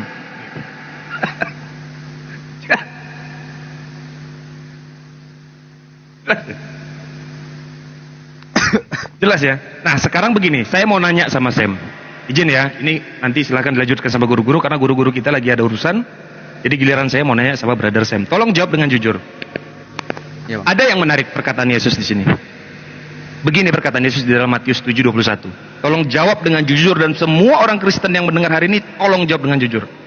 Bukan setiap orang yang berseru kepadaku, Tuhan, Tuhan, akan masuk ke dalam kerajaan sorga, melainkan dia yang melakukan kehendak Bapakku yang di sorga. Menjadi pertanyaannya adalah, dari Yahudi, dari Buddha, dari Hindu, dari Islam, dari Kristen, dari 5 agama ini yang menyeru Yesus sebagai Tuhan, Tuhan itu siapa? Saya Pak, umat Kristen dan Katolik.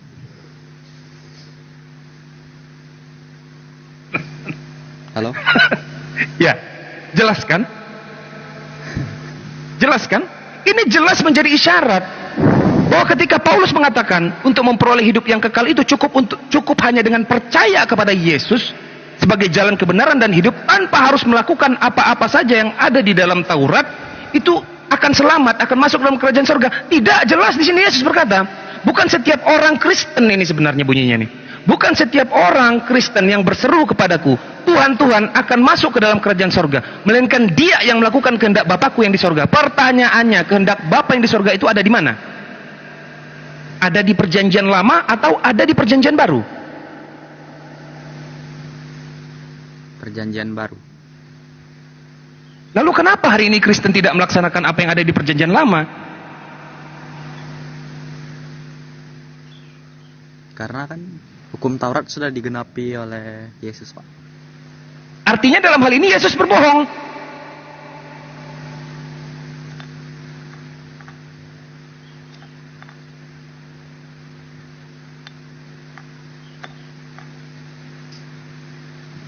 Bagaimana mungkin kita berani mengatakan bahwa Yesus berbohong hari ini?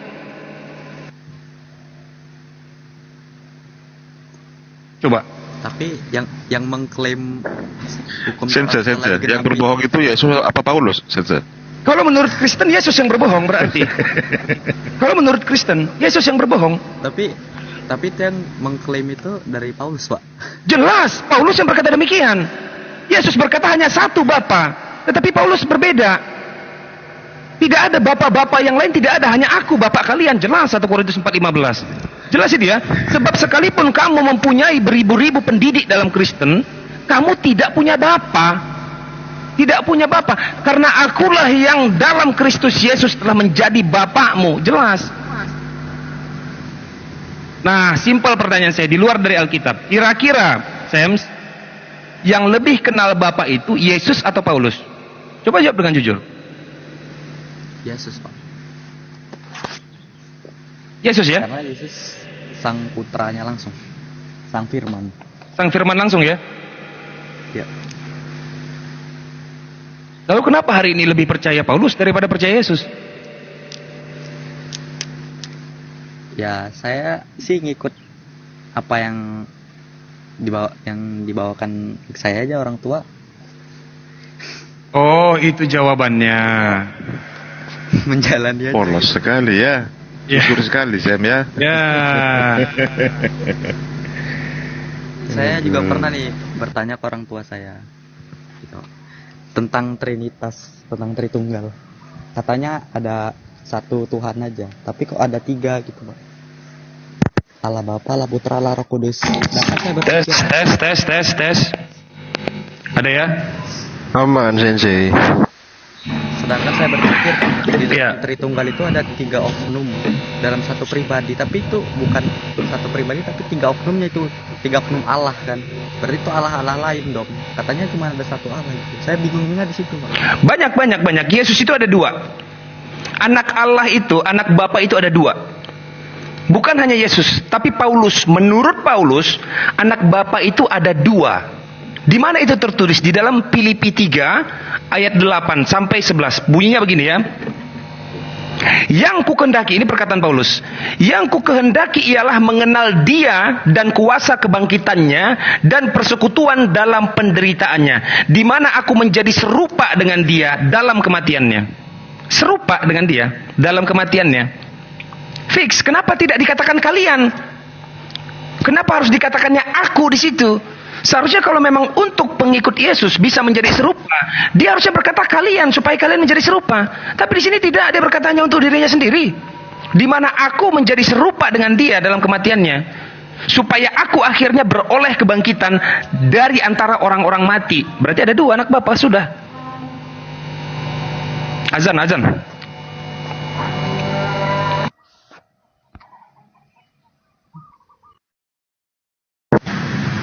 Jelas banget ya Sam ya.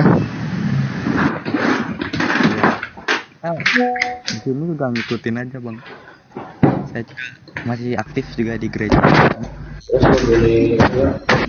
Jadi Miss Dinar. Iya. Jadi ternyata ada Yesus 2 ya Sam ya. Kata Sam. Terus kan ada 3. Loh enggak, masalahnya di sini si Paulus juga mengaku disalib Sam, untuk kemudian menebus hukum Taurat. Ada kitab kan Sam? Menebus. Galatia 2:19 coba dibaca Sam. Yang satu siapa? Paulus. Galatia 2:19 coba dibaca Sam. Sebentar saya baca.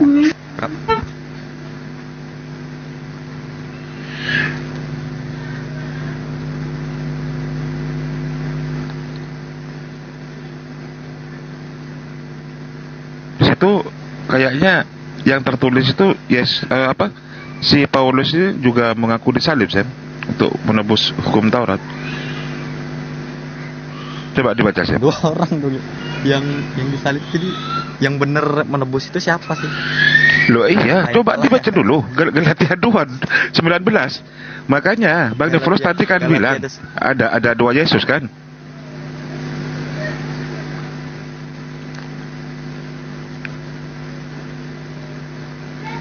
dia juga mengaku Yesus, Sam.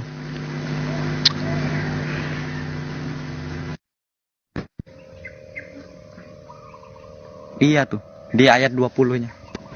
Betul kan? Betul. Betul, Sam. Iya kan? Guru Ndasuma juga memberi kode indikasi tadi bahwa Yesus juga mengaku Bapa, Sam. Betul kan, Sam? Betul. Di berapa itu tadi? 1 Korintus 4 ayat 15 dan 16. Coba dibuka lagi, Sam. Apa betul? Sudah tadi. Paulus itu juga mengaku Bapa.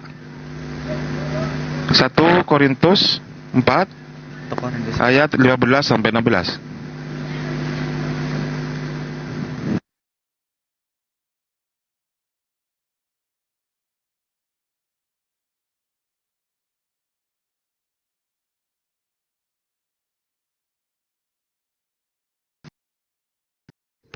Karena aku di dalam Kristus Yesus telah menjadi Bapamu.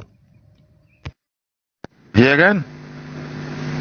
Dia Paulus juga mengaku Bapa, Sen.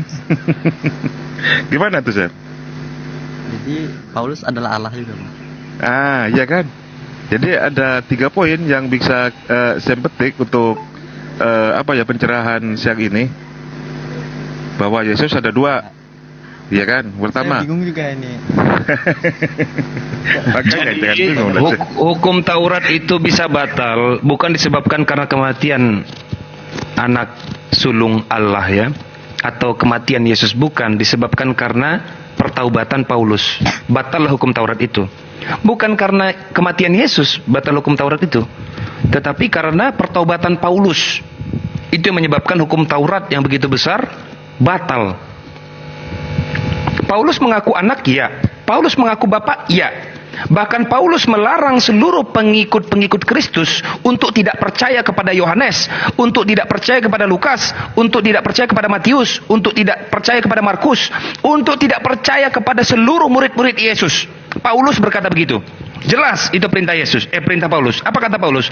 Sebab sekalipun kamu mempunyai beribu-ribu pendidik dalam Kristus, murid-murid Yesus itu adalah seorang pendidik. Kamu tidak mempunyai banyak bapa, sama dengan kamu tidak mempunyai banyak pendidik.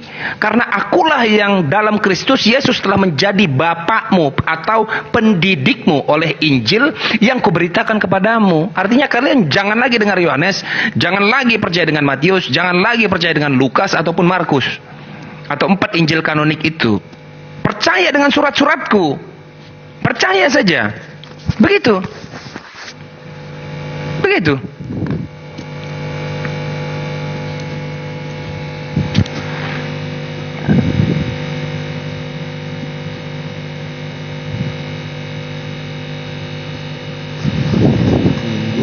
Mana, Sam? Jangan bingung.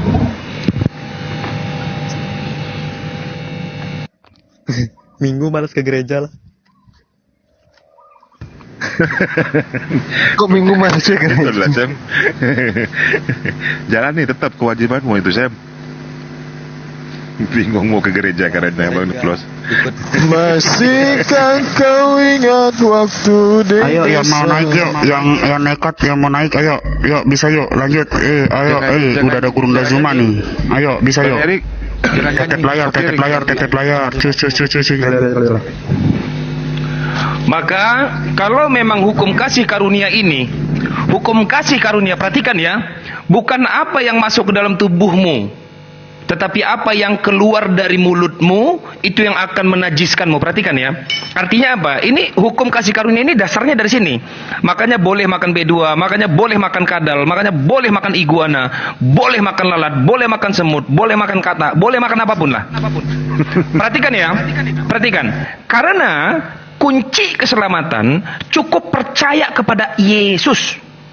Cukup percaya kepada Yesus. Perkataan siapa ini? Perkataan Paulus, tapi beda dengan Yesus, bos. Yesus berkata tidak cukup hanya percaya kepadaku. Maka apa kata Yesus di sini? Pada hari terakhir banyak orang yang akan berseru kepadaku, Tuhan, Tuhan. Ini kalian ini. Dipastikan kalian yang akan berseru. Kristen. Pada hari terakhir ini apa? Hari terakhir ini apa? Ini detik-detik hari kiamat ya. Pada hari terakhir, banyak orang akan berseru kepadaku, Tuhan, Tuhan, bukankah kami bernubuat demi namamu dan mengusir setan demi namamu? Bayangkan ini orang-orang taat ini. Bukankah kami bernubuat demi namamu, pendeta pasti, dan mengusir setan demi namamu, pendeta juga pasti, dan mengadakan banyak mukjizat demi namamu, sudah pasti pendeta. Pada waktu itulah aku akan berterus terang kepada mereka dan berkata, aku tidak pernah mengenal kamu, enyahlah daripadaku, kamu semua pembuat kejahatan.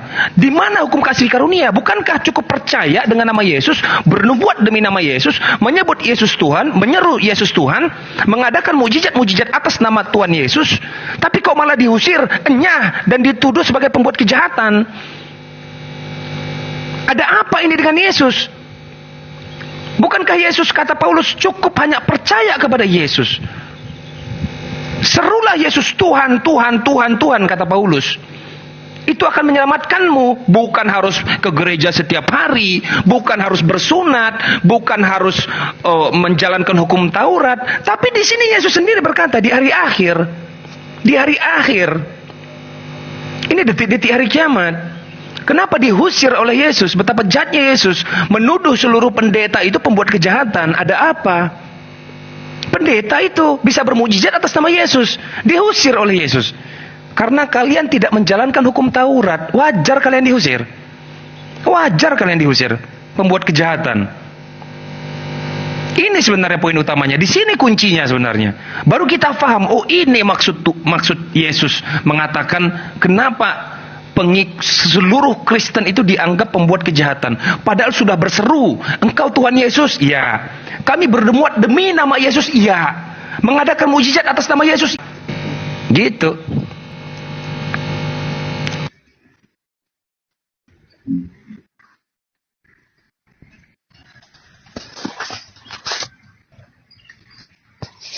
Oke, kita sambut Pak Yendri Syam. Pak Yendri Syam Muslim apa Kristen, Pak? Muslim. Oh, Muslim. Nah, soalnya Yesus menyangkalkan gitu, padahal sudah berbuat baik, sudah menyembuhkan banyak orang. Di mana kejahatannya itu? Ya Pak, gimana Pak? Kurang jelas Pak. Bisa di apa? Bisa. Ya, itu waktu Yesus menyangkal itu. Dibantu mau menyampaikan apa atau gimana Pak? Karena kita butuhkan 2 slot untuk isu OTN Pak. Waktu itu Yesus menyangkal itu, nyalain token itu, walaupun kau berdoa dalam namaku. Padahal orang-orang ini sudah mengobati, menyembuhkan banyak orang, kan berbuat baiknya itu. Kenapa dibilang itu berbuat jahat? Kenapa itu?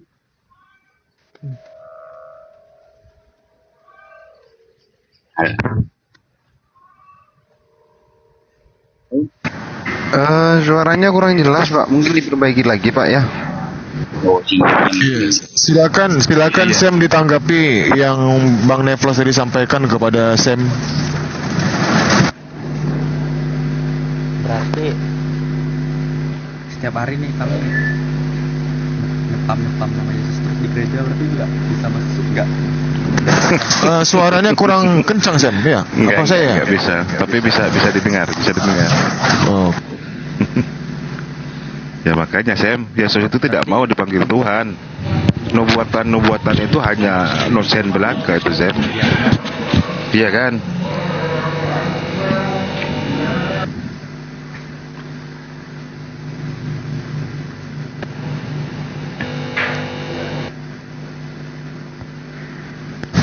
Ya, hal seperti itu juga tertulis di dalam Al-Quran, Sam. Surah Al-Maidah itu ada di surah kelima, ayatnya 116-117 tuh, Sam.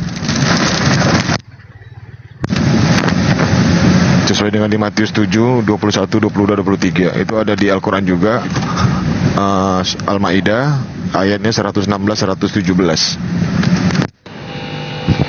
Ya, coba ya kita berpikir ya. Ada lagi yang lebih fatal sebenarnya. Di dalam Matius 5:17. Perhatikan ya, di sini letak, jangan sampai terkecoh. Bunyinya begini. Janganlah kamu menyangka bahwa aku datang untuk meniadakan hukum Taurat atau kitab para nabi. Aku datang bukan untuk meniadakannya, melainkan untuk menggenapinya. Karena aku berkata kepadamu, sesungguhnya selama belum lenyap langit dan bumi. Stop sampai di situ dulu. Sebelum lenyap langit dan bumi. Kenapa Yesus tidak berkata begini? Sebelum aku bangkit. Kalau memang hukum Taurat itu boleh dibatalkan oleh Paulus karena kematiannya, seharusnya Yesus berkata begini. Karena aku berkata kepadamu, sesungguhnya selama aku belum mati dan bangkit, satu iota atau satu titik pun tidak akan ditiadakan dari hukum Taurat. Tapi bunyinya beda kalau Yesus yang ngomong. Yesus yang ngomong tuh begini. Karena aku berkata kepadamu, sesungguhnya selama belum lenyap langit dan bumi ini, satu iota atau satu titik pun tidak akan ditiadakan hukum Taurat. Kapan langit dan bumi ini lenyap? Kiamat. Hari kiamat itu lenyapnya. Artinya apa? Yesus itu sudah mati dan sudah bangkit. Dan satu iota atau satu titik pun dalam hukum Taurat itu tidak boleh ditiadakan sampai hari kiamat. Selesai. Begitu. Begitu. Jelas ya? Terus yang menjadi pertanyaan, kenapa masih disebut sebagai orang yang jahat padahal udah percaya dengan Yesus? Jelas lanjutannya. Karena itu siapa yang meniadakan salah satu perintah hukum Taurat, salah satu saja ya, contohnya bersunat misalnya, ya, atau korbanot misalnya, berkurban hari raya kurban misalnya ya. Atau mungkin mencukur bulu, kan bulu-bulu tertentu itu ada itu dalam tradisi Yahudi. Karena itu siapa yang meniadakan salah satu saja perintah hukum Taurat, sekalipun yang paling kecil mencukur bulu misalnya, ditiadakan dan mengajarkannya demikian kepada orang lain, siapa ini yang ngajarin? Paulus lah. Ia akan menduduki tempat yang paling rendah di dalam kerajaan sorga. Tempat yang paling rendah di kerajaan sorga, neraka lah yang paling rendah. Gak ada yang lebih rendah dari neraka, gak ada.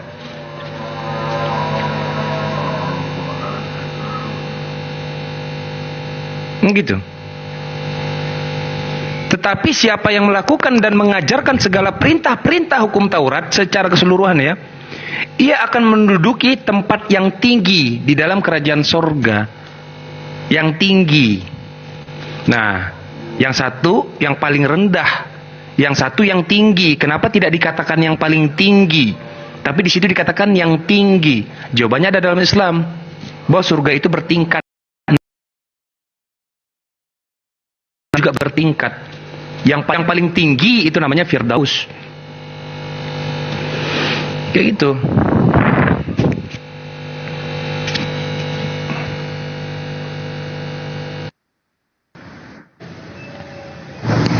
Paham ya?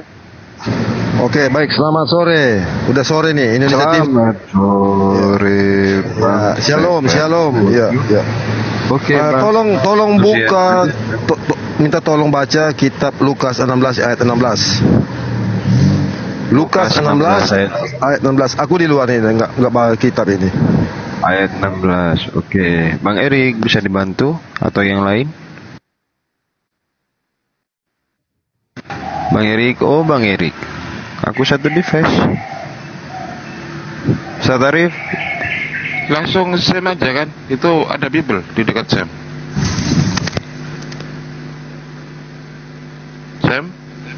Itu Sam masih buka itu.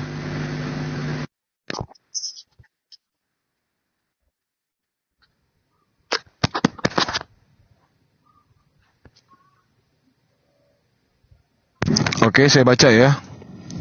Hukum Taurat dan kita. Sebentar. Lukas 16 tadi ya. Iya, Lukas 16 ayat 16. Oke. Hukum Taurat dan kitab para nabi berlaku sampai kepada zaman Yohanes. Dan sejak waktu itu kerajaan Allah diberitakan dan setiap orang menggagahinya, berebut memasukinya. Silakan Bang Neflos tanggapi. Di sini yang nipu siapa sekarang ini, nggak tahu aku. Apakah Yesus, apakah si Lukas ini? Bang Neflos, monitor. Sinpai, monitor Sinpai. Yang ngomong Yesus ini, yang ngomong. yang ngomong Yesus melalui para saksi yang dituliskan oleh Lukas, kan begitu. Karena kan Lukas kan mengakui bahwasannya tulisan-tulisannya itu berdasarkan dari hasil penelitian dan para saksi yang didengarnya, kan begitu. Iya. Lalu perkataan Matius di Matius 5 nomor 17 bahwasannya Yesus datang untuk tidak meniadakan hukum Taurat walaupun dunia ini gonjang-ganjing, sampai gonjang-ganjing yang maksudnya tidak akan hilang hukum-hukum itu. Gitu. Jadi begini. Begini ya. Jadi kan ini gawat sih, ini gawat sekali. Harusnya dibaca 17-nya baru kita memahami apa artinya di situ. Hukum Taurat dan kitab para nabi berlaku sampai kepada zaman Yohanes. Berlaku bukan berakhir. Catat itu. Berlaku bukan berakhir. Kalau berakhir artinya berhenti pada zaman Yohanes. Tapi ini berlaku. Maka di 17-nya dikatakan lebih mudah langit dan bumi lenyap daripada satu titik dari hukum Taurat batal. Dan ini sesuai justru sesuai dengan perkataan Yesus juga di Matius 5:18. Jelas sesungguhnya selama belum lenyap langit dan bumi, bukan Yohanes di sini tertulis, bukan mati Yesus di sini, bukan bangkit Yesus, tapi langit dan bumi lenyap, artinya hari kiamat ini. Langit dan bumi lenyap. Kenapa tidak tertulis pada saat Yesus mati?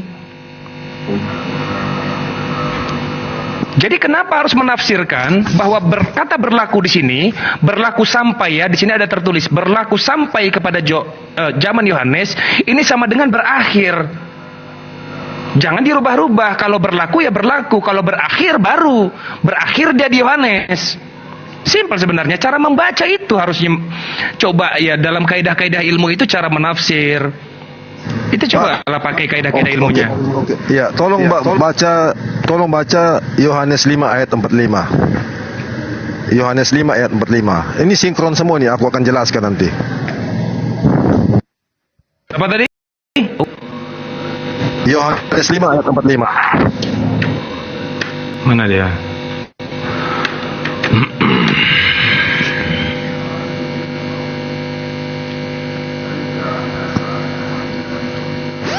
Sambil tap-tap layar yang di bawah teman-teman Laskar. Yuk, 1000k kawan-kawan di bawah itu 100 kali tap satu orang, 100 kali aja sudah 100.000. Yuk bisa yuk. Ya ini kan kuat banget ini. Ini kan kuat. Gini bunyinya ya, perhatikan ya, kuat banget berarti ini justru memang sangat-sangat mendukung benar ternyata perkataan Yesus. Dan celaka perkataan Paulus. Benar banget perkataan Yesus berarti. Yohanes 5:45 sampai 47. Bunyinya, jangan kamu menyangka bahwa aku akan mendakwa kamu di hadapan Bapa. Yang mendakwa kamu adalah Musa, yaitu Musa yang kepadanya kamu menaruh pengharapanmu. Sebab jikalau kamu percaya kepada Musa, tentu kamu akan percaya juga kepadaku, sebab ia telah menulis tentang aku. Tetapi jikalau kamu tidak percaya akan apa yang ditulisnya, bagaimana kamu akan percaya akan apa yang kukatakan? Apalagi kalau bukan hukum Taurat. Jadi begini Bang. Tadi kan di Lukas 16 ayat 16 dikatakan hukum Taurat dan kitab para nabi berlaku sampai berlaku atau berakhir? Berlaku Bang. Berlaku sampai, itu sama dengan berakhir? Dengar dulu Bang. Berlaku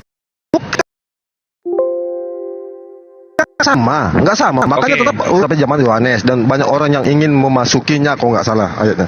Kemudian di Injil Matius dikatakan tidak ada satupun iota sekecil apapun akan ditiadakan sebelum lenyap langit dan bumi. Itu berlaku Bang sampai saat ini. Jadi ada orang yang hidup di bawah hukum Taurat dan ada yang orang hidup di bawah hukum kasih. Umat Kristen ini hidup di bawah hukum kasih, tetapi umat yang hidup di bawah hukum Taurat itu yang menaruh pengharapan kepada Musa, sebab Musa adalah yang membawa hukum Taurat dari Allah. Begitu Bang. Sampai sekarang ini kan banyak orang yang hidup di bawah hukum Taurat, banyak juga yang hidup di bawah hukum kasih. Tunjukkan satu saja, Bang. Tunjukkan satu saja perintah Yesus bahwa harus taat atau patuh terhadap hukum kasih karunia. Coba perkataan Yesus satu saja. hukum kasih karunia. Gak ada, itu perkataan Paulus. Di mana perkataan Yesus hukum kasih karunia? Bukan kasih karunia.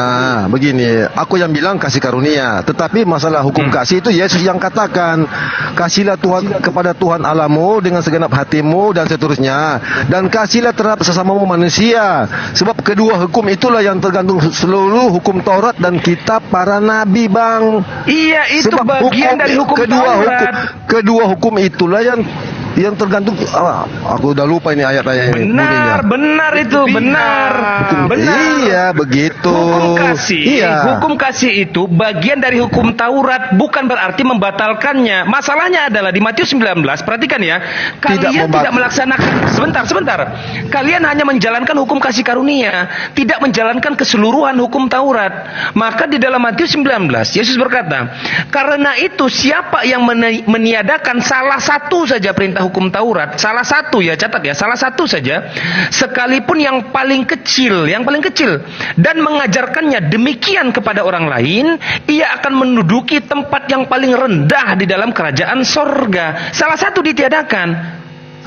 Kalian hanya menggunakan salah satu hukum saja, hukum kasih namanya. Hukum yang lain nggak dipakai. Bersunat, berkorban, dan lain sebagainya. Injil Matius 15 dikatakan begini.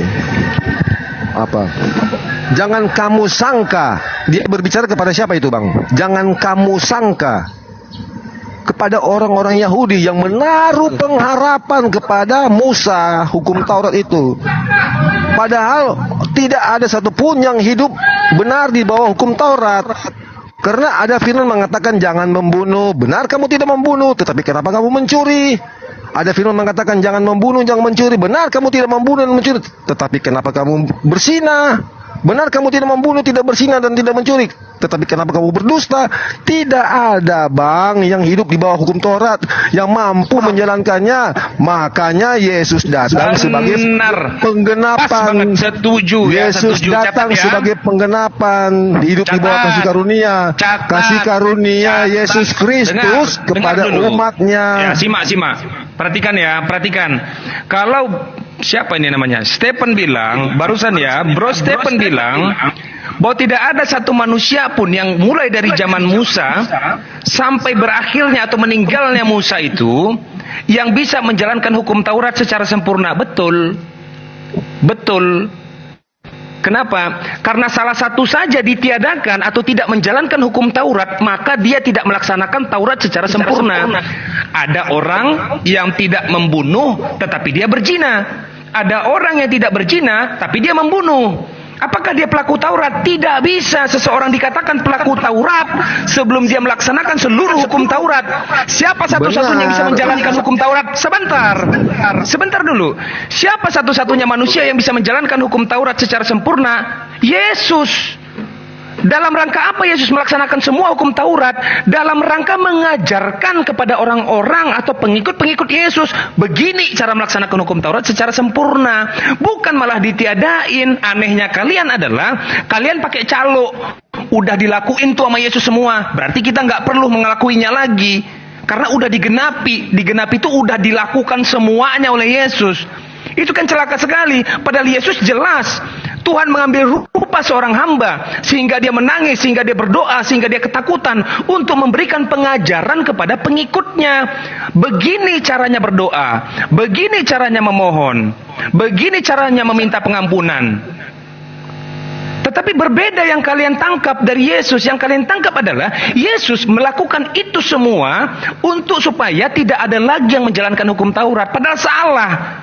Tuhan mengambil rupa seorang hamba untuk mengajarkan kepada kalian bagaimana cara menjalankan Taurat.